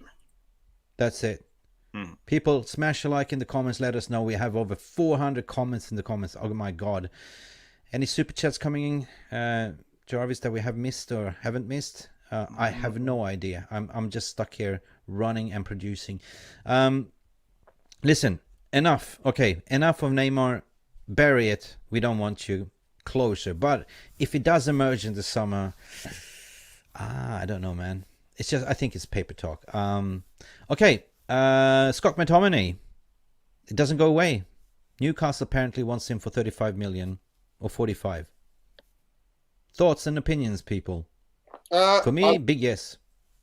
I would let him go, me personally. Yep. I would let him go. I would let him go over Fred. But the only thing is with he's a homegrown player, so we gotta replace him with a player from the FA. So let's see. Isn't that why you see that breaking news that Mason Mount pre-agreement term? It's a better version probably of 𝒂𝒏 𝑹𝒖𝒃𝒚. Yeah. I know you probably disagree with me, Nuradin, but no. Listen, to me, you know what I look at. I look at footballers that are effective in the teams they play. I've watched too many games where Mason Mount disappears. I watched too many games where I didn't notice, and then I look at somebody like the captain of Southampton. I can never say his name properly because of my dyslexia. What's the name? 𝒊𝒄𝒌 𝑹𝒆𝒂𝒏𝒅𝒊𝒔𝒉. what? And I think he affects games. Weghorst Prowse. Workhorse Prowse. Yeah. So I look at somebody like him, and I'm like, obviously, I know he's a lot older than Mount, but I would take somebody like him to be a homegrown player. Yeah. Stephanie made a very good point. We have a superstar in the making, and it's Viva Garnacho. World Cup, yeah. That boy. But listen, Nura, listen. I'm guilty because for 2 years I've been towing the same line with Indiana on Twitter. We have this no Mason Mount campaign basically. So I just don't see it, right? Maybe it's just me. Maybe it's like, I don't see what Mason Mount's all about. It's typical like Scott McTominay. Every manager rated Scott McTominay, but we never saw that on the pitch. We saw glimpses, right? For me, I want a player that could put in like, 6, 7 out of 10 performance every single game, right? Output, output, output. I don't want somebody like a hot, cold potato, right? With Scott McTominay and Fred, you never know what you're going to get, right? One day you can throw in Fred. He's brilliant on the pitch. The next day he's absolutely shite, to be honest, right? And that was this typical under Ole Gunnar Solskjaer as well. We had the McFred donut hole, right? No positional awareness, placed in the wrong positioning to play. But when they do play a little bit more advanced forward, they're good, right? But I don't know. I just Scott McTominay for me is kind of like a player that obviously turns it up like a prime, whatever you can call it, Messi or something in training. Impresses like hell, but when it comes to the pitch, everything goes out the window. Like, you just go sideways. Like I call him, like chess, you played bishop. Bishop can all go sideways and knocking down people. That was Scott McTominay to me. So if we can get 35 million, 45 million, guys, that's adding on to the overall transfer budget as well, which is fantastic. Take him. And take Maguire with you as well, like for 50, 55. Yeah. How much do you reckon we can get from Harry Maguire? Nuradin? 50 million, I mean, how old is he now? 29? I think so. 29. 29. So 29. Prime, he's not. He doesn't pick up too many injuries. His injury record that's the only good thing about him. The only good thing about Maguire is that he's always fit. I think nowadays, if we're going to get ripped off, 45 to 50 million. So we will cut our losses by half. Yeah, that's always the way we do it, isn't it? I don't want him personally. I'm guys, you know me. Like, I've never been I'm critical when critical needs to be, but I'm always looking at the team. If you're not a fit for Erik ten Hag's system, you're out of the door, pretty much. It's evidently like, and he had like what, 10 starts, 11 starts this season. That's the lowest, and that kind of gives you an indication you ain't fitting in ten Hag's system. And as a player, you probably want to play every single game like he does. So I think it's in his best interest. I think it's in the best of the agent's interest. And if we can get 45, 50 million, that's plus that, sell of McTominay, plus Salanga, you already have 100 million there, to be honest. Sorry, do you hear my cat? Yeah, it's beautiful. Yeah, he's a terrorist. He wants to come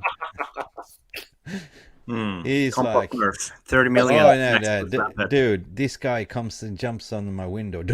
Like, Listen, Scholes is here. Scholes heard him, and look at Scholes' face. He goes like, "What the hell?" Yeah, what was that? Cat. Scholes is looking at the door. You can see him. Sorry, you can see him. Scholes, I love that name. Right, people, smash a like and let us know your thoughts and feeling. I think 25 million for Maguire. We know how bad United said. No, man, Simon, come on. We're not selling him for 25. 30 million for max for Slabin. Nah, we will squeeze out 45 million.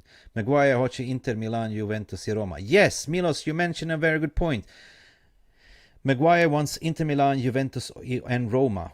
I see there's a potential, yes, very good point, Milos, because he's not the fastest centre-back. He can definitely fit in Serie A. I can see, like, a Jose Mourinho going for him at Roma, right? Or Juventus or Milan. 100%. Guys, let us know in the comments what you think. Will Maguire fit in Serie A? petrol is expensive. I would not personally drive in there because it's a long way. So, all right, guys, moving on to next goalkeeper situation. Bada bing, bada boom. Costa just came out yesterday. He's open to leave. He doesn't want to stay. 75 million euros. Will you take him? I take him. Did you see the way that was framed, though? No. Did you see the way that was framed? Tell me how it was framed. I don't know how it's written on there, but it's ridiculous. Like, it's such a reach. It's such a reach. Manchester United are the only club that could. Yes, I know. I didn't look at that Manchester United story, but the thing is that that was gonna come out, right, Mick? That soon as tenhag gives an interview to Henry Winter of the Telegraph, I think it is, or the Times. Yes. And he sat down interview where he basically said nobody's guaranteed. David De Gea is not guaranteed first team next year. He wants everybody to fight for competitions in the team. You know, I mean, talking about Maguire, everybody's fighting position. He said he wants two players per position, and that's what he wants. That's what Man City almost have. Manchester City have that. So that's what he hopes to see at Manchester United.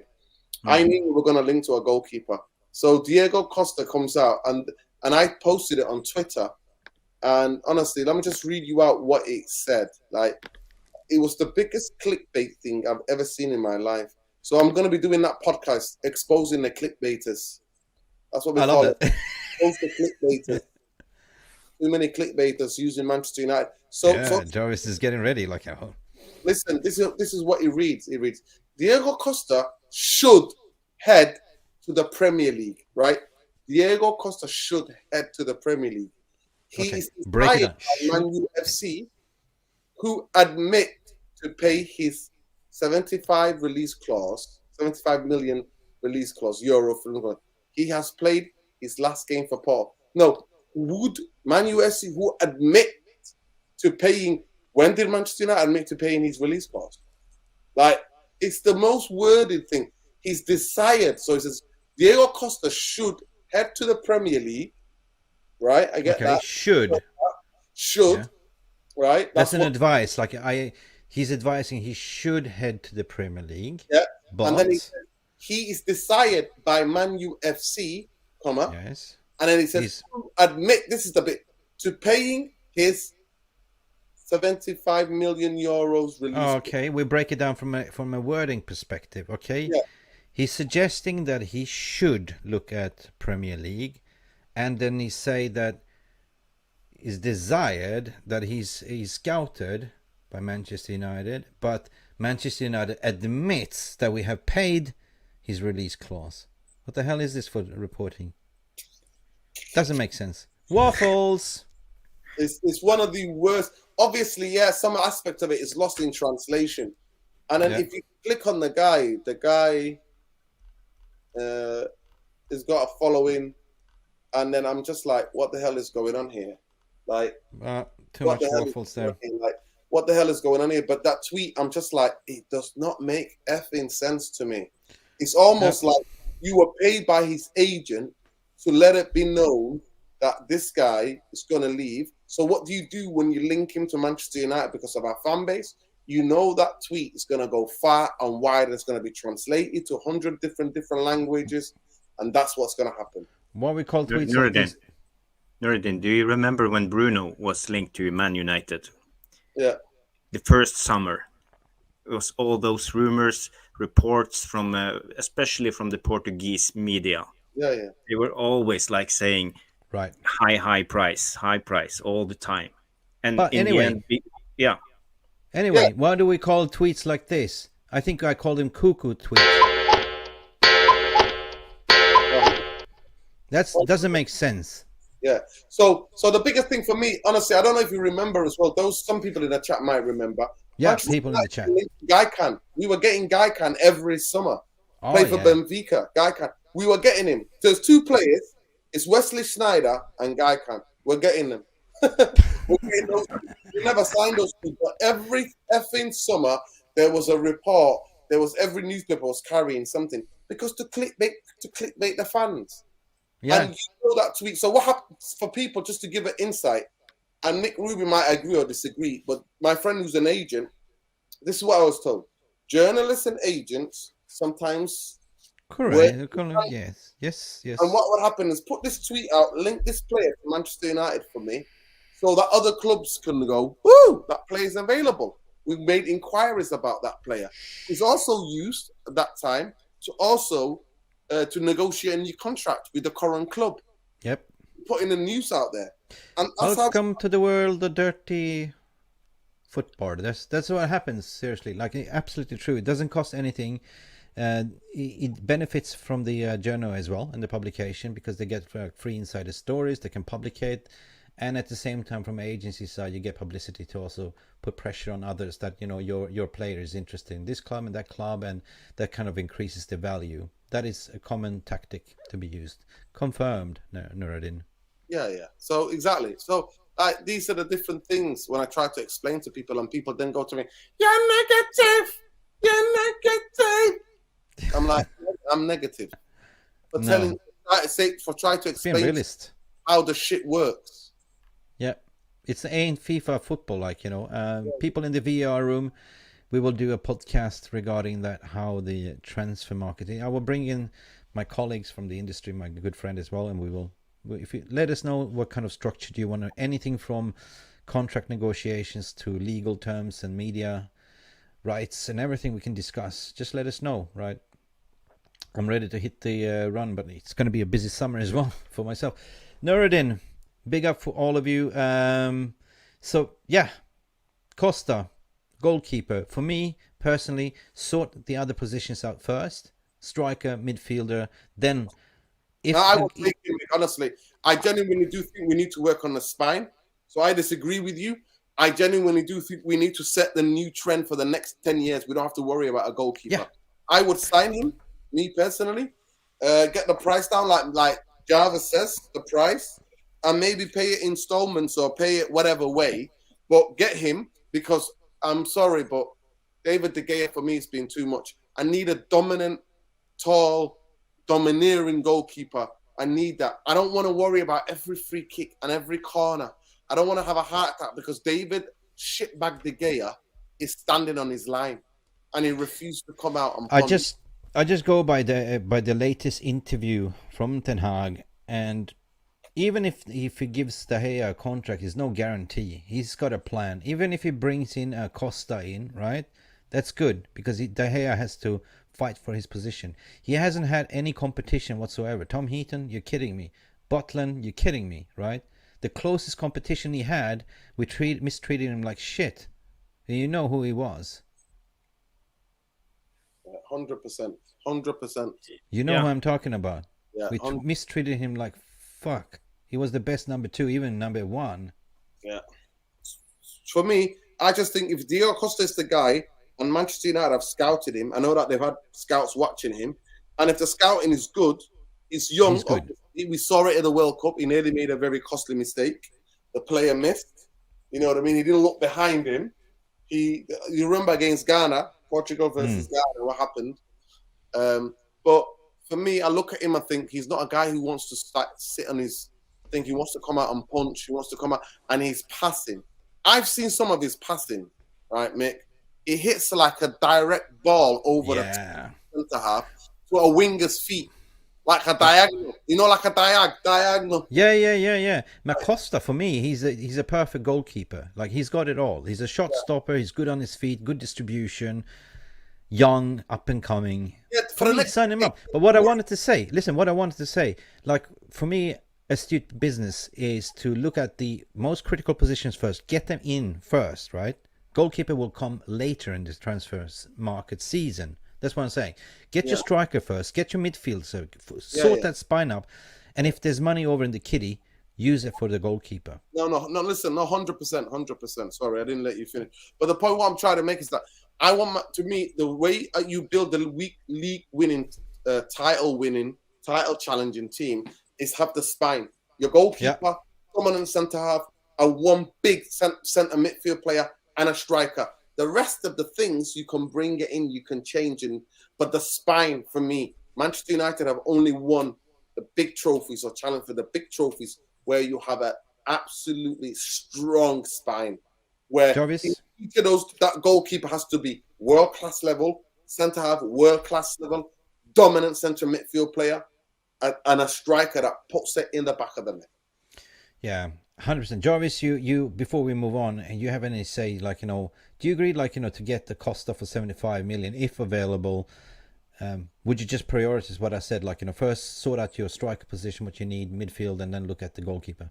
Yeah, what we got to think of is the goalkeeper is a very, very, very special position. So if we sell 𝒂𝒊𝒄, for example, and we end up with a bad replacement, we will play a whole season with a goalkeeper who don't work. So to keep 𝒂𝒊𝒄 and buy a competition for him, like David Raya, who's from David I think Raya. he was about 40 million, I think, his buyout clause.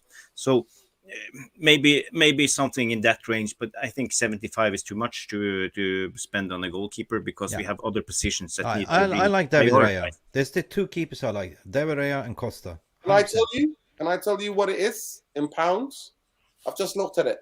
64 million pounds. goalkeeper.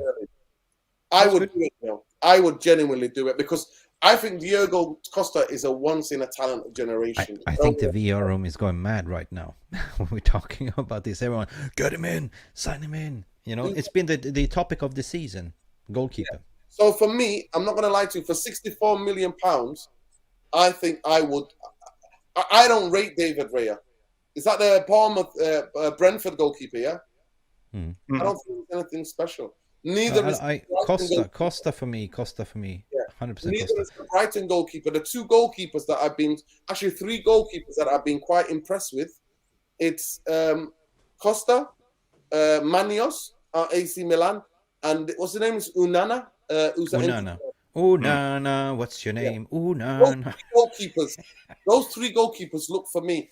I'll take one of them, but I will take specifically Costa because of his age. Yeah. Because for the next decade, we don't have to worry about a goalkeeper. Yeah. You know what I mean? Yeah.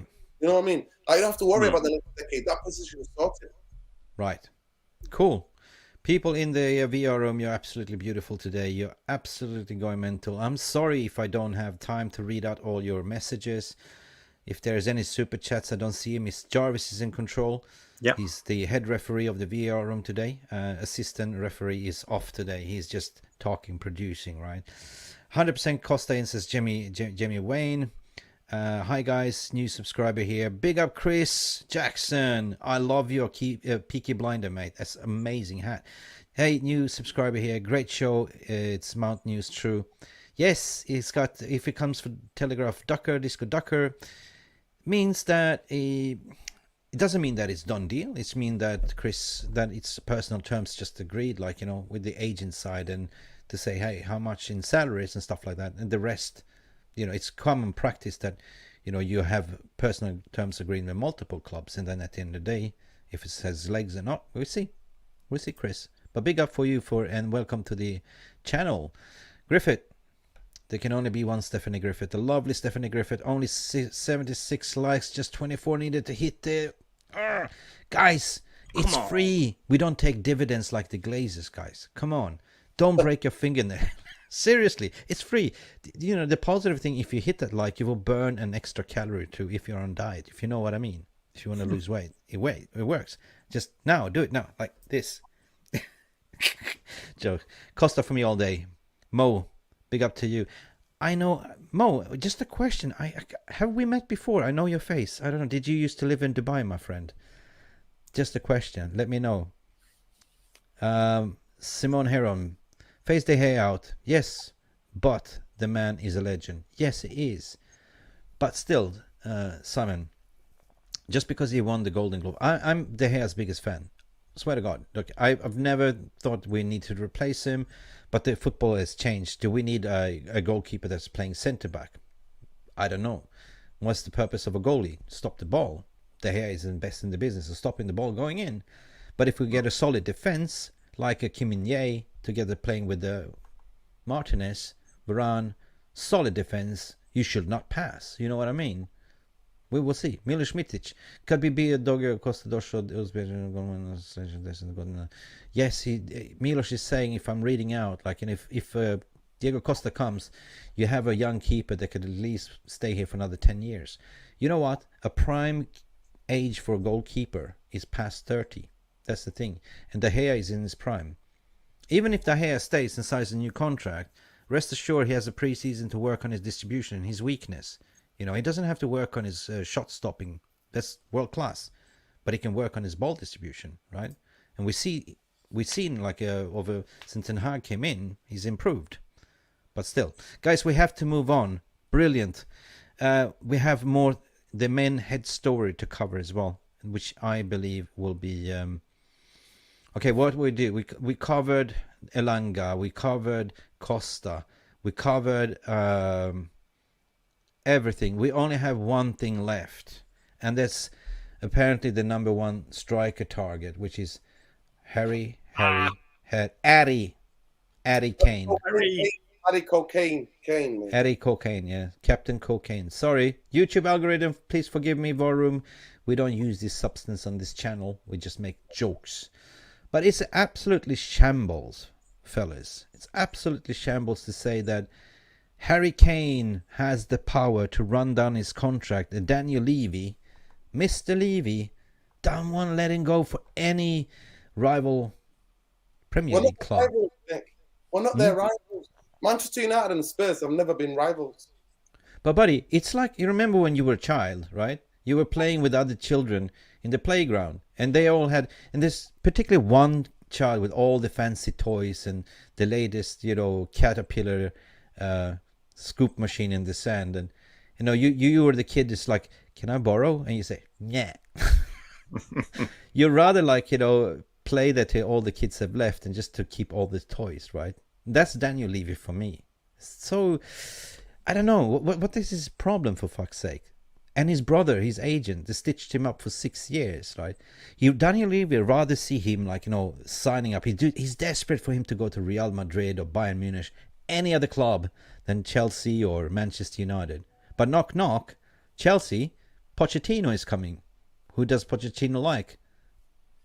Harry Kane. Harry Kane, Papa and son. And Chelsea need a striker. They've been also linked to Osimhen.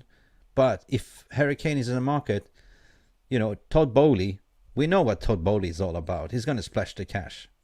If Pochettino says, give me Kane. Not cocaine, but Kane. God, Benzema, Højlund for me over Kane. That's why we did a podcast today as well. Yesterday was it, Jarvis, that Ten Hag is definitely saying that number one target for him is Harry Kane, but he's also aware of the complication. And guys, I don't want this to be like a Frankie de Jong saga like Barcelona. And rest assured, this is going to come dragging on to end of the transfer window. This is no good for me. But at the end of the day, you can look at, you know, number two choice striker target is absolutely, what's his name, Lautaro Martinez, and also Højlund. Yeah. So they're looking for getting two strikers. For 100 million, 120, you can get two strikers. One up-and-coming youngsters that's 20 years of age, starting to develop, doing madness in Serie A, right, under Atalanta. And another one that's interproven, that's playing as to keep an eye on him on Champions League against City, right? Argentinian will fit right into Ten Hag's system, knows Martinez, knows a lot of players. He's an all-round striker, right? No weaknesses, right? We did a player profile, and that's going to come tomorrow morning. You can, you know, 10:30, I think 9:30 UK time, there will be a release on his profile with me and Jarvis did. So Harry Kane will be a swagger. We don't need Saga. Move on. Saga. Did I say swagger? Yeah. It's not Rolling Stone swagger. Move on. Ramos and maybe Benzema. Benzema will go to Saudi Arabia to play with Ronaldo. 100%. Money. Sambol. That seems to be the new MLS money talks, right? Again, Benzema injury prone, and I'm sick of injury prone football. Vlahovic, no. Vlahovic is. I know I'm Serbian as well by parents, but Vlahovic is not there for us for yet. You know who I would take? You know who I would take to get him? Mitrovic. I'll take Mitrovic. And a young gun. And I'll get Mitrovic. I get Mitrovic too. He's a shitster. Yeah, he is a Striker Marcus warrior. Baptism. Yeah. I would like a Benjamin Sesko. I'm a big fan of Sesko. And Me too. big too. up, big up. But I it is think- another thing. I don't want to talk about it, but there's also... We talk about everything on this channel. I know that the fan base is split over this issue, but technically speaking, Greenwood is actually an employer of Manchester United, still under contract. So apparently there's supposed to be a interview coming out, some form of statement. And if he's going to play, then you don't need a second striker. You just need a head striker. I know there's a lot of people that don't like it or this, that, and that. I'm just saying, guys, like, I'm very shocked if Greenwood puts on a shirt of Manchester United. Yeah. It's not just about the club is split. There are those in the club who believe he's a young person who's made massive mistakes and we shouldn't abandon them. Instead, we should help them when they make mistakes for them to get better. But then there are other players. There are actual players who play for our club who despise him, who do not want him anywhere near. And there are staff, and they're not just women. There are men as well who do not want him anywhere near the football club. Now the club said we're doing our own investigations. That should have been done already. That should have been done. The evidence, whatever happened, is out there. The only way that I could see Greenwood ever staying is if him and his partner, they're still together. The young woman he Yeah, they're married, getting children and everything. Is if they do what they people have done in the past, where when the victim come out and say, yeah, we were in this dynamic, we were in this, and do a whole PR where they're on the main channels, and he's going to be supporting, he's going to donate some of his wages to Women Against Violence and Abuse and all of this different kind of like a massive PR machine. Yeah. I can't maybe see it. It might work because he was young when these things were happening. But I promise you now, there are so many season ticket holders who said, that's it. If the All right. And also the sponsors, there's no way, how the sponsors all dropped him straight away? Listen, my friend, it's not up to me to decide, whatever. None of us. It's not up to any of us to decide. That's the thing. I'm just saying they're putting out there that he's still a contracted employee by Manchester United. So they need to come up with clarity. Apparently, there's going to come up with an interview and everything. There's hints to say that he might come back for preseason training, yada, yada, yada. At the end of the day, whatever happens. Yeah, I'll just say this. There's the word on the street in Manchester is he's really pissed off by the way Manchester United treated him. And him and his advisors and his people are basically saying, well, we've not found being guilty, regardless whatever evidence is out there in the public light. Yeah. I think I break this down and say that if that video and those images, that voicemail and those images are not online, Greenwood will be resuming training for Manchester United, whatever, like most of the football. I don't know. We're living in a funny world today, where everything can be tampered with in social media and everything. So I don't know what's true, what's not. It's not for me to decide. Well, for me, I know 100% that him and his team would have come out and said that straight away. That would have been dispelled straight away, and that hasn't been made. So if it would have been fake, that would have been dispelled. I'm not saying that. All I'm saying is that we have to talk about it. We have to put it out there, but we don't take any stance, right? Yeah, for me, the biggest thing is that she's realized that who he was, and she didn't want to lose him because they split up many times. And basically, that was a blackmailing thing where she's like, I'm going to get this out there so that you do not leave. If you leave me, then you're... Anyway. Yeah. But anyway, like I said, I don't want to get too much into it, but the rumors in Manchester are they're together, they might be getting married, she's pregnant, and then... And they're coming up with an interview, exclusive. With Piers Morgan. Him and his people are really pissed off with Manchester United because of the way that they've treated him. Wouldn't surprise if Piers Morgan get a scoop exclusivity. I think it's going to take more than a Piers Morgan. I think it's going to be more than a Piers Morgan. I genuinely think that there are. I'm talking about valuable players. Yeah. If you looked at the social media, all you have to do, guys, when the news broke of what we saw, what everybody saw on social media, when that broke, certain players posted photos with their partners, and that was a signal of saying you're out of order. But you know that Ronaldo's agent, what's his name? I forgot. It slipped my head now. George Mendes, right? When he went with Piers Morgan, that was where the link of their relationship broke. If you didn't know, now he's trying he's trying to make good terms, because that damaged his reputation with the club, with Manchester United as well. 100% it did, and that broke their relationship as well. Now, certain degrees, like an agent can advise your player to not do it, don't do it, right? That's your job as an agent, to advise as well, you know. Yeah. But obviously he didn't listen and did it, right? So you know, you work in that world, innit? So you understand and know it's about a trust thing. It's about reputation, perception, and trust. Yeah, and that's what he broke. But you don't want to burn the bridges with your clients, with your, you know, at the end of the day, you're working as an agent, and the only money you receive is once you do the deals, right?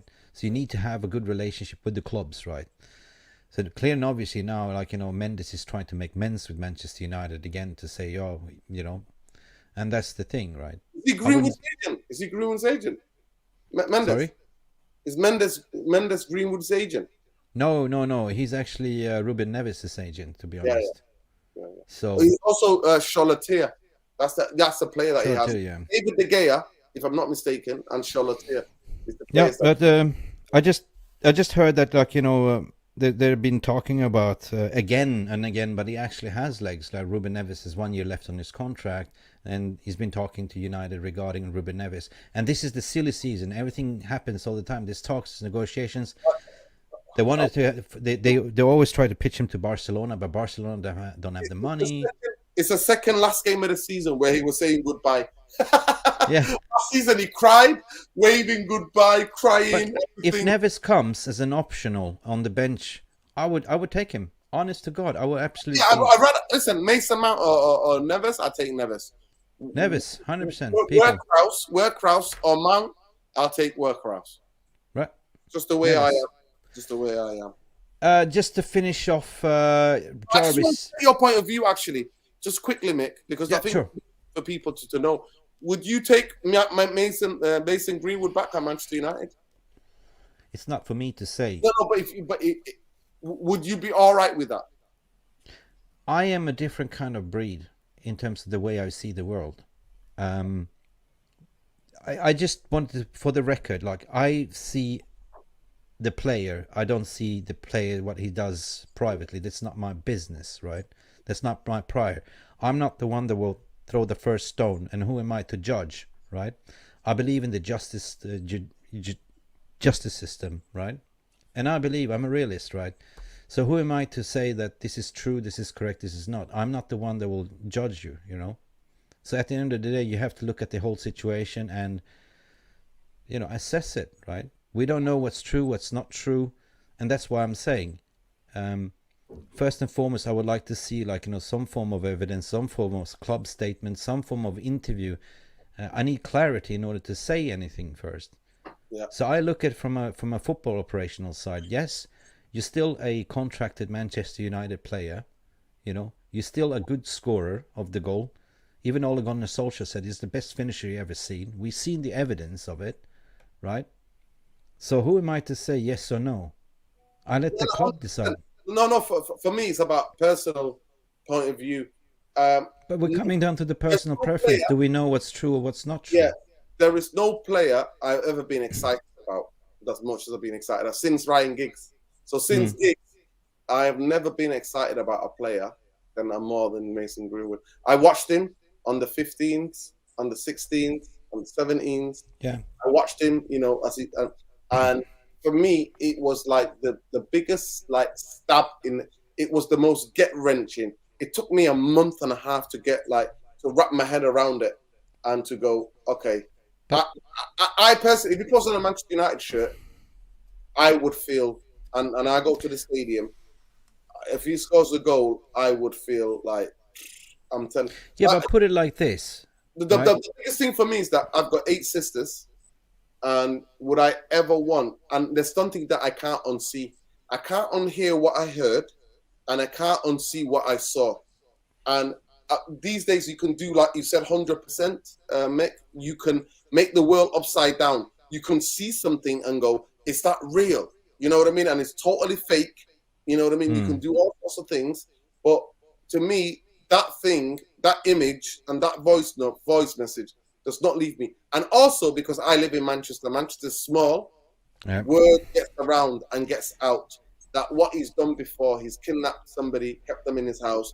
And I remember there's tweets on my Twitter where I'm defending him because certain newspapers were getting the story, but because of legal reasons, they were not. I just want to move on from this subject. You ask me, I'm not going to answer your question properly, but I'm telling you. No. I think your answer was good because you basically saying you don't have all of the information for you to make a personal decision. And by the way, it's not up to any of us. It's just an opinion. But I'm saying at the end of the day, when I want to add more spice to the fire, to say that this fan base, what we know today, is so flip-flop, right?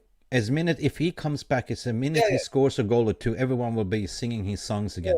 But another thing is, if he goes away to a rival club or somewhere in Europe and bags in goal, people will say, why did we let him go? This is the thing, that people are like this. People are people. So who am I to throw the first stone? I should not judge anybody. The only person... No, 100%.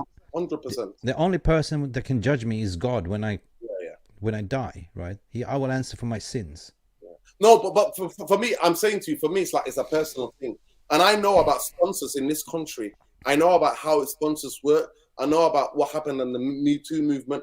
And I know that, like... Oh, the Me Too, I know. If I never saw those images, I never saw the gut-wrenching voice message, I would be I have so many friends that got done by the Me Too movement. Innocent people. They had to defend themselves in court. No, of course. This whole thing, I don't know if it has legs or not, but I'm just totally against this. I can understand this Me Too and stuff, but it went overboard. Yeah. No, we saw it. I mean, we saw it at the highest level of Joe Biden. Like, you know what I mean? The woman that he did something to, and then she was like, you know, nobody can hear it, and it becomes political. So 1 minute, if you agree with somebody politically, then this happens. Let's just switch topics. We had a fair debate, and we have to call it a debate. We call a spade, but you know, I like to talk politics, but I also like to look at what media is saying, basically. So let's just. This was a brilliant short little clip with Harry Winter and Mark Ogden talking about in Sky Sports, and due to copyright issues, we have to pause and discuss. We cannot just run the whole clip. Are you guys ready for it? Structure, you good? Yeah. I mean, it's a big issue. Obviously, who signs the checks? We don't know yet, whether it's the Glazers, whether it's Jim Ratcliffe or the Qatar group that's trying to buy United. But I think this is exactly what Man United feared with Harry Kane, and it's why they've been looking elsewhere, because Kane would be top of their list. That he's a proven goal scorer, Premier League proven goal scorer. He's a star player. He's exactly what would fit the bill at Man United. But right from January time, we've been told that United don't want to get involved with a situation where Tottenham and Daniel Levy will make them wait and keep them hanging on and tell them one thing, tell them something else, and then... Yeah, this is, guys, what we talked about earlier, right? Pretty much. This is Ogden saying, Oggy saying, like, depends on who the owners is. But the one thing is for clear and sure that the Ten Hag and they know what's coming. This is going to be a Frankie de Jong saga too, and wait and dealing with Levy, right? So Kane is a red flag. They know it, and that's why they're looking for other optional strikers as well. So don't get too excited. Before you know it, it's 31st of August and you still haven't got a striker. United need a striker in July, and Erik ten Hag wants a striker straight away. And, getting that isn't going to be easy no matter who they get. But Harry Kane is not going to move clubs in July because Tottenham is not going to do that unless somebody comes in, like John said, with a £100 million plus offer. But you see the game, guys. This is a gamemanship, Nuradin. This is what Daniel Levy's playing. He knows. Unless somebody's coming in with 100 million check, he will let him go. That's madness. And then you're holding player as a hostage who has the power in his hand 12 months. Will you stay, run your contract down, and go for free? And then, Jesus Christ. It's not going to happen because he's 29 with a year left in his contract. So we have this kind of situation now where we know that Tottenham don't want to sell. Harry Kane, we don't know what he wants to do, but I imagine he wants to win some trophies, and he won't do that at Tottenham next season. So you're kind of stuck in limbo, really, and United don't want to be caught in that situation where they're waiting all summer for a negative answer, which is probably what they'll get from Tottenham. John, in the Times, there's an exclusive, and they're saying that we want to build a new United. This is what we're calling the new dawn. Erik ten Hag wants to bring in a new fresh set of players. He wants to build his squad in his image, you know, as what we talked in the beginning of the podcast. Like, he inherited this mixed bags of, I don't know, mishmash, and now it's his time to cook. That's what it is, guys. This is what is the new dawn Era with the exclusive with Erik ten Hag here, and he's saying that we need a striker to support Marcus Rashford. So does Erik ten Hag really need to put a lot of pressure on the board to ensure that this does potentially happen? Oh, absolutely. I just think if you look at United, I think what Ten Hag has done this season has been remarkable, frankly, because I do think it's almost an unbalanced squad. He's done really well at Old Trafford, just making almost square pegs in round holes work, frankly. And I think as time goes by, of course, he wants to shape his own squad. And I think central to that this summer will be that traditional centre forward, that leader of the line. He likes to play that way. And I do think if he's going to build that era and sort of kind of success that he's talking about there in this interview with Henry Winter, then he really will have to kind of, you know, make that squad work, because honestly, catching Manchester City is a task for anyone. And basically, he will have to recruit the very best and get the best possible back in this summer for whoever is kind of running the ship above him. But Mark, isn't this a missed opportunity if he were to... Guys, do you agree what this gentleman was saying? That was spot on. You know, he needs somebody to toe the line, to lead the line. But also clues in there, what Winter was also reporting in that article was to say that we need somebody to support Marcus Rashford. That means that Martial is absolutely adios, Martial. Right? He's absolutely spot on. So this is actually Ten Hag's season. You know, we haven't seen anything about Ten Hag yet. What we saw was glimpses of Ten Hag and the way he is as a manager. And that's what we're saying. The new dawn of Ten Hag, the next page of Ten Hag, the next chapter, is going to be very interesting. Day at Tottenham next season, you know, run down his contract. That would have been such a big opportunity for Tottenham to get money in the bank. But also as a player, you know, this is a really big decision for Harry Kane, where he does go next or whether he does stay a one-club man and break all those Premier League records. It's just a big decision to make. Yeah, I guess he's really torn by it, because obviously I imagine Harry Kane is now 29, he's 30 this summer, I think, and let's be honest, he's too good for Tottenham. He's too good for this Tottenham because Tottenham don't win anything, and Harry Kane is a player that deserves to have a cabinet full of trophies and medals, and I don't see that happening at Tottenham anytime soon. We don't even know who the manager's going to be yet, and that is another issue that he has to contemplate. Who's his manager going to be next season? But he's 30, or he'll be 30 later this summer, so it's not that old. He might think, well, let's give it one more year, and then I can leave on a free transfer. Daniel Levy can't keep me any longer because I'll be free to go wherever I want. So that might be the temptation. But obviously, while he's not old, he's no longer that kid who's 22, 23, and time is running out. You look at players like Marcus Rashford, who 24, 25, who's won the FA Cup, he's won the League Cup, he's won the Europa League, playing for a Man United team that's been in transition for 5 or 6 years. So Harry Kane at some point needs to win some trophies. It's whether he does that now or whether he waits next summer. But sometimes you have to go when you can and strike while the iron's hot. And I think if Harry Kane wants to leave Tottenham, he has to push. He has to push hard and make it impossible for Daniel Levy to keep him. But that's easier said than done. So if I was Harry Kane, you go for the trophies and you go and find a club that will win your trophy. Go to a bigger club, a club that's going to win trophies, but that's going to be hard this summer. Yep. And guys, I wish Oggy, sometimes I agree with Oggy, sometimes I don't, but he spoke very much sense here.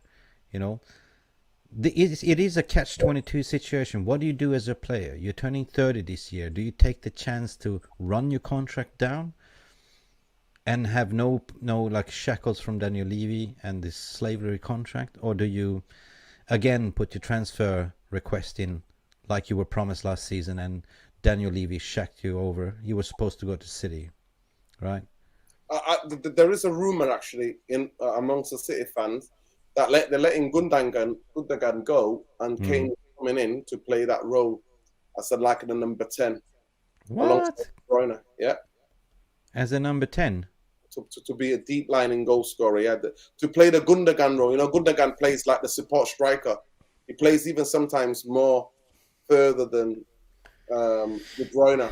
Okay. He moves everywhere. Gundogan is the one who gets the goals on the edge of the area.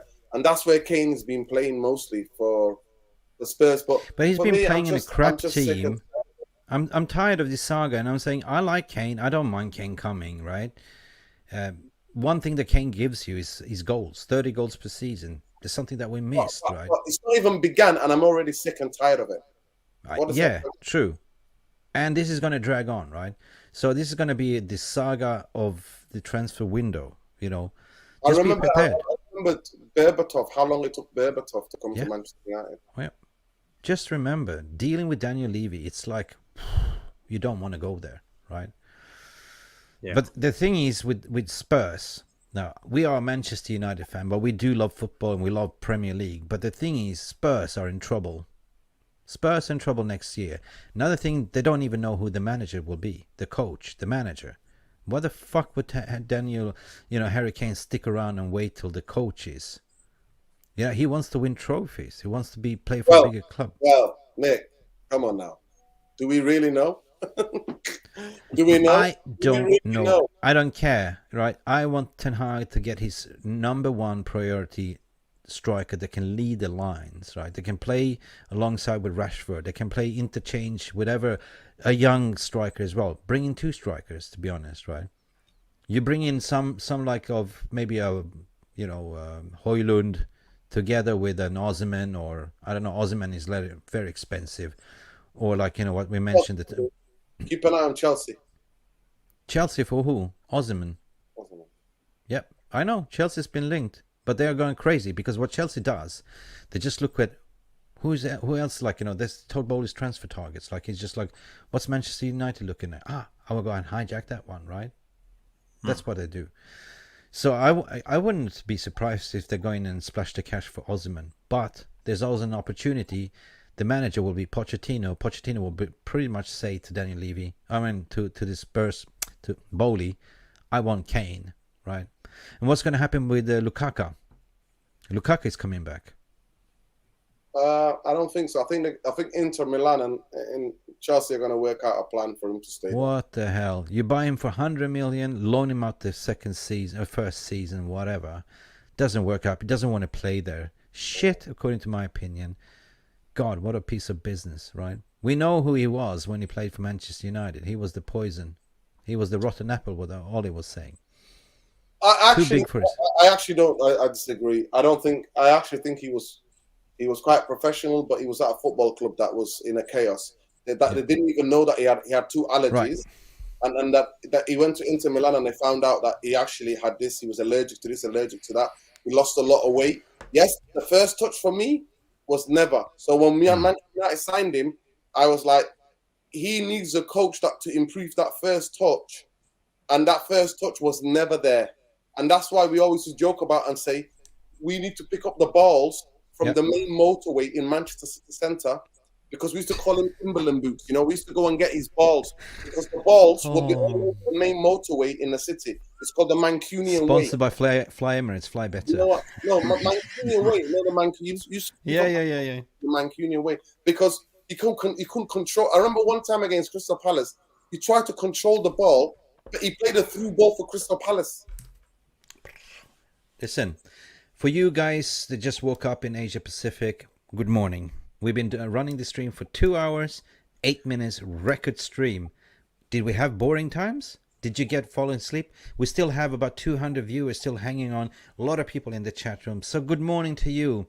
For people in the USA, welcome. This is the midnight vibe at the moment. Where I'm sitting right now, it's 0:10 in Stockholm time. Same with Oslo time. And in UK, in Manchester, it's 10 past midnight. So big up to all of you people. Smash a like.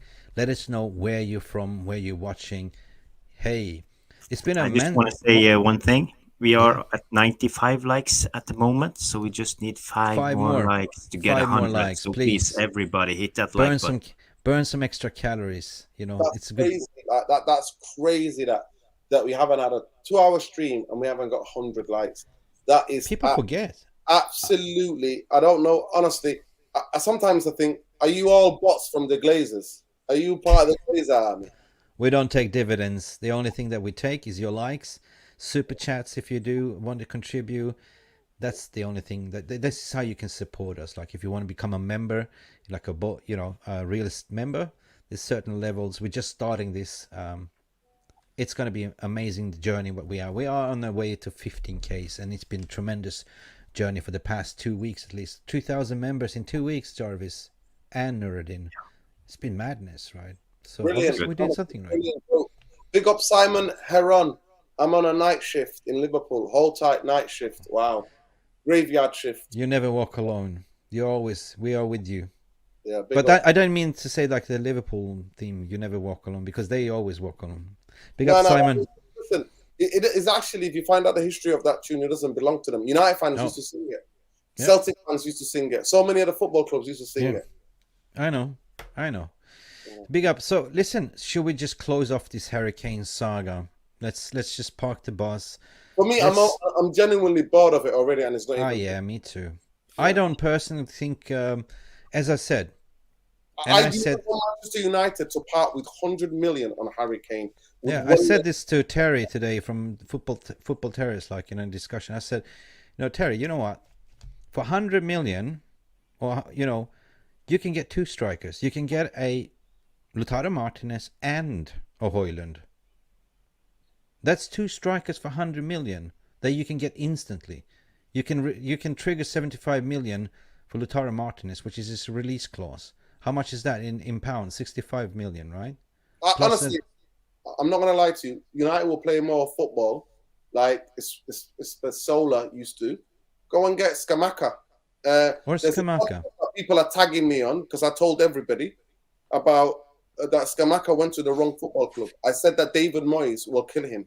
Yep. And surprise, his striking partner, Antonio, is on Twitter on a podcast saying, David Moyes, you have to scrap for everything.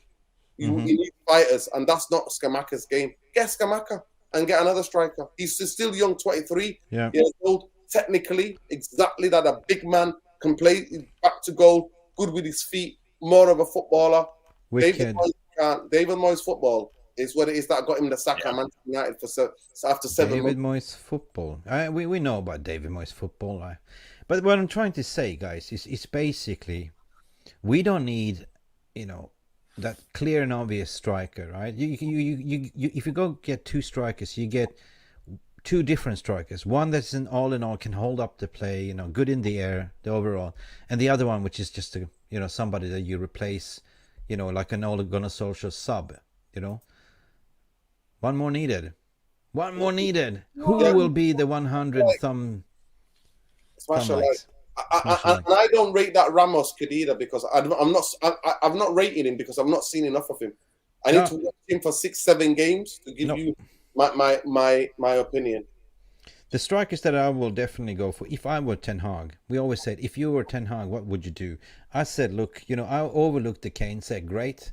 For a short-term plan, if I want to win something now, there's one thing I know, Harry Kane will win me trophies or goals, right? But I will look at the younger striker, 27, 26, a little bit more experience, and bring in an understudy, like a Benjamin Sesko, that's like 6 foot something, like he's 162, almost 2 meters tall, but fast, good on the ball, or a Højlund, up and coming. Højlund, right? Yeah. Danish, Højlund. Right? If you're not going to keep, like, let's say, we talked about him, MG, right? You know who I'm talking about. If he's not going to be in the club, then you definitely need an understudy because we are lacking that. We don't have the Will Fishers. They're not good enough. And, I just do not want to go into another season where we can't score any goals. This is we have to score the goals. Than ever. But defensively, we were the best defense in the league. Yes. But goal scoring for me, Manchester United is all known for goal scoring, man, and excitement and goals in games. And this season, honestly, it's been some of the chances we created. I feel sorry for somebody like Bruno Fernandes. Yeah, you know what?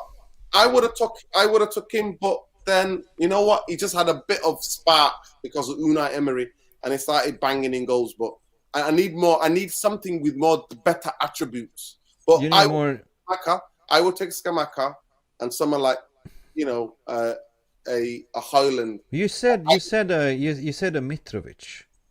Yeah, right? Someone like Mitrovic as well, 100%. And Ole Watkins, perhaps. What we need is somebody who's going to trouble back fours. But then I look at it, I think Fulham whip the ball in and cross a lot of crosses in for Mitrovic. Do we have Anthony and Rashford don't do that. They don't whip balls into the box. We'll have to change the way we play. Nope. Okay. Interesting enough. Guys, it's been amazing. We have one more segment, and just we're gonna do a Friday stream if you're around, Jarvis. I don't know if you're going on a camping or Mitrovic is lucky Singh. 𝒂𝒊𝒄𝒌 𝑹𝒖𝒄𝒂. Of course, we go for Serbian Mitrovic. He's a good player, according to my opinion. Mark Geddes, watching you guys from Montreal, Canada. Big up, Montreal, Canada. Whoa, comment ça va? Yeah. Ça vachement bien. That was French. I've been to Montreal. It's a beautiful place. Love your beer, by the way.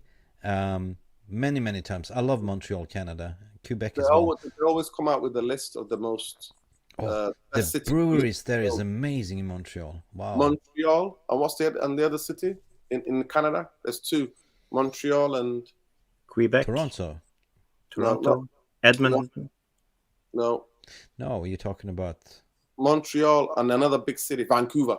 Vancouver, yeah, that's on the west coast. They always come under the two of the best cities in the world to live in. Yeah, Montreal. I mean, I worked for a Canadian company. I was there many times, and I played golf there as well. It was beautiful.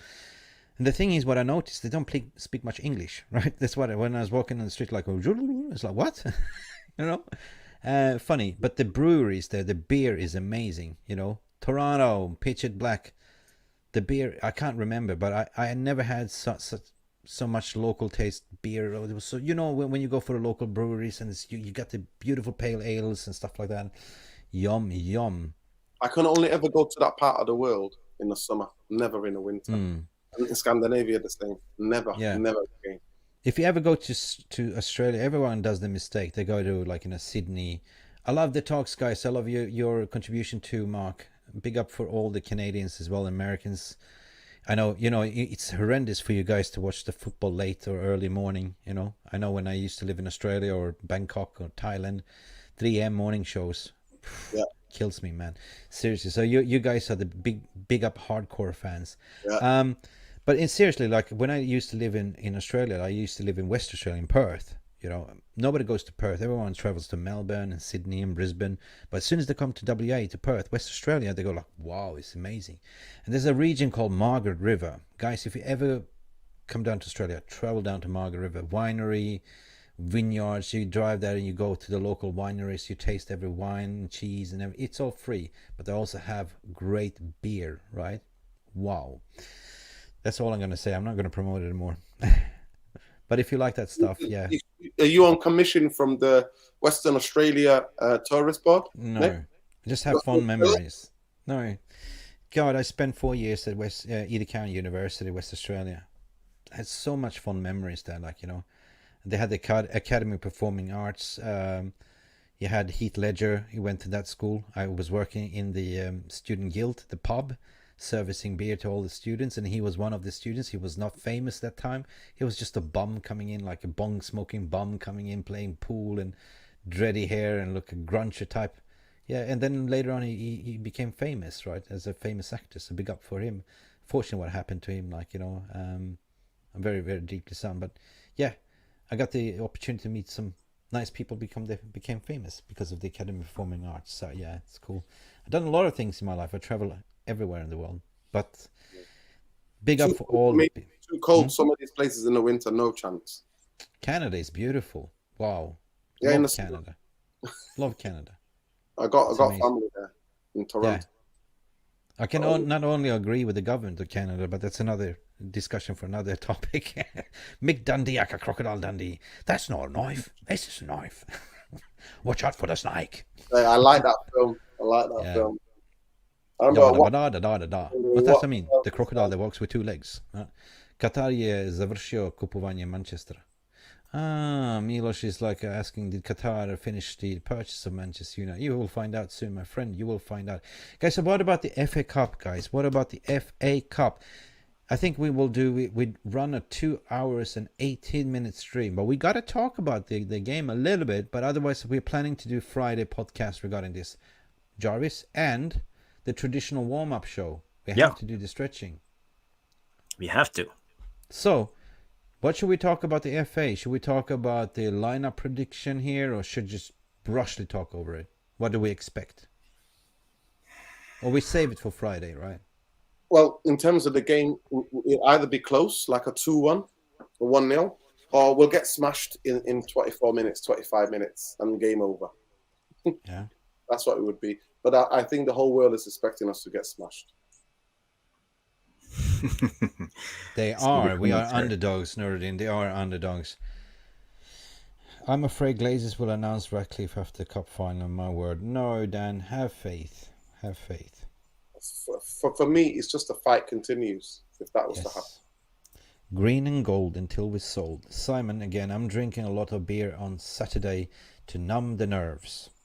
Whatever you do to numb your nerves, that's People your like recipe. me don't have that. I don't drink, so I'm in 2 bits. I'm waiting to hear if I can get a lift because we have a train strike.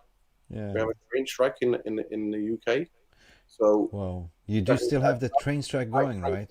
I might chance it and go there without a ticket. Don't jinx it. I'll come with you. I support you. Let's go. Jarvis, let's go to London. Yeah, I'm in. Let's storm Wembley. Let's go. Look. Go under the legs. You know what I mean? Compost Smurf. The old Wembley used to be able to do that. Compost Smurf, I actually love your dog. What is it for breed? It's so beautiful, puppy. Oh, I'm going to start drinking on Friday night. Go ahead, mate. Invite us to the party. Guys, you've been amazing in the chat. What would we be without you? Have we got 100 likes yet? Have we got 100 likes yet? Last I checked, we have 103 likes. Woohoo! So congratulations to the best community. And that's perfect with Mr. Geddes coming here with, I'm going for a win. Yes. Let the best team win, Mr. Geddes. And hopefully Manchester will be red. Right. We will send back, we will polish that disco ball of Klopp. So it will be like, Blue Moon. No, but seriously, we can do this, right? We can do this. All I'm saying to you is that I'm going to let it be known. I'm going to let it be known if we beat them, I'm going to go absolutely crazy. Shout it out from rooftop. Australian Shepherd. That's it. I forgot the name. They are so beautiful, Australian Shepherd. With the one eye blue and one eye white. They're so amazing, those Australian Shepherds. Lovely dogs if you haven't seen one. Same with the dingo dog. It's an Australian dog as well. They used to have like question to Nuradin here from the chat. Yeah, most likely, tomorrow. I'll do the preview tomorrow. But it's not going to be that much of a preview, really. We're going to just discuss a week's roundup of the news tomorrow night and basically talk about the game because we know how Man City play. It's not rocket science. Everybody understands. But it's about focusing on how we play, how we're going to try to play, how we're going to try to beat them. I think we just have to play our game. And that's why I was absolutely fuming hearing the news of fucking Martial injured because on the derby that we beat them, what he did by standing on Kanji and the other centre half, he stood on them both and he cut out the passing lanes into the middle. He cut out the passing lanes. If you watch that game, watch the derby game at Old Trafford again. I remember. Yeah, we'll watch it back. Half, buddy, literally locked off the passing lanes of the two centre halves into the midfield, and it was such a vital job what he did. And now he's injured, and I don't think workers can do that. Listen, how true is this report of his injury? It's been confirmed by tenhag in his press conference. Because I'm starting to think the club basically statement. The club, the journalists have asked the club and they've confirmed it. Okay. You know what I was thinking? Maybe it's just a gamemanship to trick, mind games. Mind games, yeah. Listen, I don't know. All I know is that half, in that first half, when we locked them off, where the great Haaland only had one chance in that first half, is because the way we defended as a team. We went man to man and we won our battles one-on-one. And specifically what Martial did tactically, how we got the two centre halves to cut out the passing lanes into the midfield, and all they had was the two centre halves passing the ball to each other. And United was set. It was so vital, so important. Guys, and he did it for a half. Dan Smith is saying players have to sweat blood. It's going to be war. Yeah. No prisoners. Strong mind set on Saturday. That's what I'm saying. No retreat, no surrender. This is the last game. If you've seen that any given Sunday when Al Pacino gives that speech, there's one opportunity, 20 minutes left. You know that speech? It's amazing. Amazing. This is what I want to see. And this is what reminded me of Erik ten Hag's speech after you were there, Nuradin, at Old Trafford when he held that speech. That was powerful. That was a message. Yeah, I mean, he put it on the players. He put the pressure on the players to say, listen, he did. He did. And that's the thing, right? I'm not nervous, but I want us to play our game. I don't want to sort of counter to their game. We are playing not at Etihad. We're not playing at Old Trafford. We're playing at Wembley. Away crowd. It's going to be equal. It's like a derby in a cup final / whatever, right? Anything can happen. The ball is round and anything can happen. But how do you think we're going to play? How do you think? Who is going to score the goals? How do you think we're going to play? Will Fred start that game and just man-mark De Bruyne like he did that last time? I believe so. If we have to start Casemiro and Fred in that midfield, and Fred needs to be that dog, right? People have to be just dogs. Just be at him, right? Just bollocking them. The longest we stay in the game, the more opportunity we have to win. But because we have to press them. If we concede early, and we try to still play the man for man and not getting back in position and cut out the passing and stay disciplined. Stay resolute. Hold your mark, hold your position, hold your fort. Because one thing that we know, Nuradin, they will always have dominate possession. Yeah, yeah. The stats will tell you. But it's not the listen, we know, everybody in the world knows how City are going to play. Oh, yeah. No secret. And they know. They don't know how we're going to play. They fear Marcus Rashford. They're afraid of our pace. That's the thing. Yeah, so if we can control that midfield, Nuradin, if we can have that destroying midfield of Casemiro, Fred being the shit that he is when he's switched on, right? Grabbing the ball, breaking up the play, off you go, fast passes, slick passes, boom, boom, boom, boom. The biggest thing for me is simple. It's what we do when we get the ball. That's going to win us or lose us the game. It's what we do when we get the ball, when we win it. What do we do? That's it. That's what we're going to see. How do we get possession, and how do we transition from our defense to midfield to attack? It's one game left, people. One game left, and then we can. The way Guardiola plays, Plan A is Plan B, Plan A is Plan C, Plan A is Plan D. Unless he changes it. He's been known to mess about in the final. We remember the Champions League final. Yes, he jinxed it. He did not play his best holding midfield player. Yes, he will. You know, he overthinks sometimes. He does, and that's the thing. And that's the thing. What I was thinking, that this is a gamemanship to play to leak out to the press and whatever. Martial is injured. I don't know. Anything is possible. Yeah, listen. They've asked the question, and certain the club confirmed. They've not put out a statement. We will obviously know and hear what Ten Hag says on Friday. But it is guys, what it is. One thing is for sure. Don't worry, guys. We got this. Wow.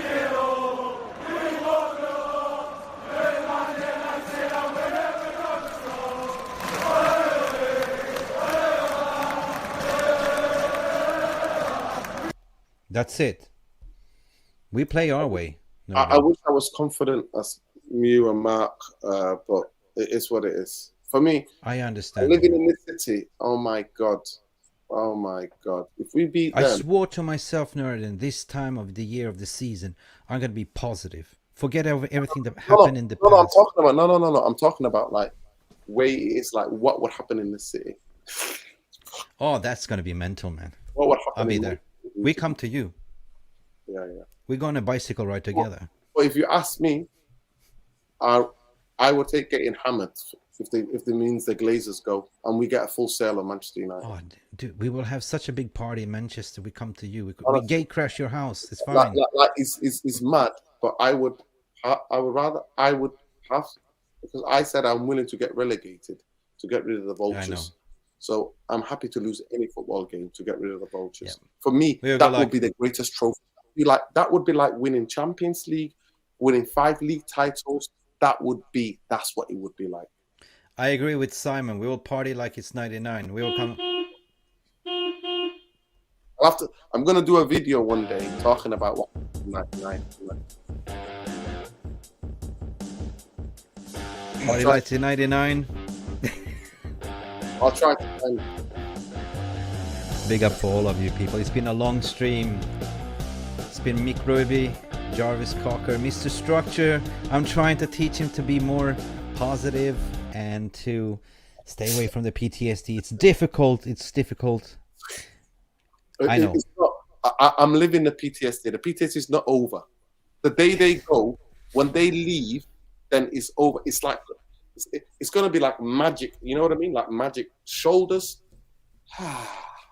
It's gonna be that kind of thing where you're gonna be like 3 stones lighter. Everything's just gonna go. And I think 100%, if you were living in this city, you guys will feel it like I'm feeling. I do. 100%. Because mate, when you showed us the other day when you were riding your bicycle, I was like, listen, if you walk out there, you see, looking at United faces. We used to walk around like this around the city, like this. How you doing? We used to walk around like that, and now, because of the Glazers in the past 10 years and Woodward a lot. Yeah. Crazy. Let's hope. But we pray, like I said, new era. All United. New dawn. New. For us, so we were trying to bring positivity back into football, and a lot of people that's coming into these, so many positive comments that I've been reading. I'm so grateful for all your feedback that you're given, but we are not trying to do the rinse, wash, repeat. We're trying to be different, but one thing that we're trying to do is to be positive, to bring back joy into football again and being fans, right? This is the sole purpose. Be real. Have real opinions. Therapy army, as what you said, Structure. Therapy army. It's going to be very interesting. Very, very interesting. Yeah. But a new dawn. We turn the page as soon as possible. Come Saturday night, around 6-7 o'clock. We should know. For joy. But anyway, if we don't, just as a preparation, like as a therapy session, right? As a pre-warning, like a disclaimer, right? Even if we don't win the FA Cup, still proud of Erik ten Hag and the boys what they've achieved. Even just coming to the final, right? Just as a caution, right? The footballing gods do exist. I don't want to jinx it to say we'll win or anything. Like, we will see. But yeah. No, when I looked at it on Saturday, it hit me that I looked at the squad and I thought, they're starting to play a good game. Regardless what Liverpool and Chelsea have done this season, he's finished 3rd, and I thought Manchester United will finish 6th. Yeah. I tell you what, I think Spurs and Liverpool next season will be in big trouble if they don't get the recruitment right this season. It'll be the shock of the season. But I genuinely do think Liverpool are going to get it right. I think Chelsea will come back strong with Pochettino, because Chelsea are that football club. They go from the ridiculous to the sublime. I don't have a big heart enough to say thank you, Sir Simon, as well. Excellent show. I'm glad you liked it, because we also enjoyed it. Didn't we, gents? Did you feel like we've been sitting at 2 hours and 30 minutes and just talking football? Time flies. Time flies. I think I've been with you for 2 hours now, yeah? It's 2 hours. Are you getting bored? No. Like, it's been 2 hours. I remember I came half an hour. Yeah. And I was like, oh, shit, I'm late for half an hour. And now it's 2 and 2. Let me go out like a blister in the sun. Yeah. Sorry? Is this the longest stream you've done? Yes. Yes, wow. Because I don't do watch-alongs, because I'm too ADHD and I kill people. Don't tell me the score, because some people are like, 30 seconds before you in the stream and they will tell you goal, and I was like, shut the fuck up. You know what I mean? Seriously, no. This is the longest stream I've done, I think. No, actually, we did the Glazer out protest as well, me and Jarvis. That was also long. Yeah. But that was for the right purpose. That was demonetized and everything. But I think I started to get blisters on my bum right now. Yeah. Listen, I'm really early in the morning, so I'm going to have to say goodbye, gentlemen. But gentlemen, big up everyone one of you. Ladies and gentlemen, for all in the chat, sorry, we have 90 missed unread messages, but I can see that. But big up for all of you. There's like over 100 smashing likes and everything. Big up for becoming a member and super chatting or whatever. See you again very, very soon. Hopefully on Friday. We'll do a short preview, gas up. And big up to all the moderators in the chat. Yes. You're doing a great job. What would we do without your moderators? This is the first time you experience for me to use moderators. Like I started off alone and now I have a therapy army, like realist army. Nuradin. Guys, don't forget to check out Mr. Structure's channel tomorrow. United Real Therapy. Subscribe to the channel if you're not already subscribed. Hit the notification button and it lets you know when Mick's live again. Mick and Jarvis are alive again. When they're alive again. Alive. When they're alive again. Yeah? Yes. It's been horrendous. A lot of streaming. I'm feeling streamed out hangover, to be honest. Yeah. You know, when I said, Said, you want to come to the channel? And you're like, no, it's streamed out. Like, oh, I know the feeling. Yeah. Like the other day, we did four or five streams. Jarvis did 5, I did 4. I was like, oh my God, in one day. That's unbelievable. Crazy. That's unbelievable. Big up for all the first timers coming here with the positive comments. Well done, boys. Irfan. That's you, Irfan. I didn't know that. Yeah, it's the records.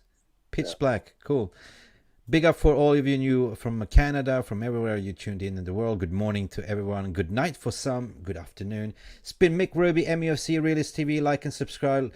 Glazes out. Don't forget, green and gold until we're sold. Mick, Jarvis, Nuradin. Big up legends to Simon. You know where you can find us. If you don't stalk us, we are usually hanging on Twitter. Mr. Structure, the United Real Therapy. Jarvis Cocker, you can find him on Bowley, at Bowley, not Todd Bowley, Bowley77. Unfortunately, he's not. Mick Ruby, you know me on Twitter. Just type in Mick Ruby, you will find me on Twitter. It's I'm too dyslexic to read it out, but just type in Mick Ruby. If not, just stay beautiful, people. Love and love, whatever you say, Nuradin. What do you say? Love, peace, and love life. And light. Love and light always. Love and like. Love and like. Glazes out. Love and like. See you on Friday, people. Love and light. Oh, love and light. So it's a peace. We always need peace. We need love, and we always need light. One love, one love. Let's stay together and we be all right. Big up to all of you. Good night, good morning. Signing up and sign up. Bye for now. Ciao. Thank you so much for stopping by and watching MUFC Realist TV. Don't forget to like and subscribe and follow us on the socials.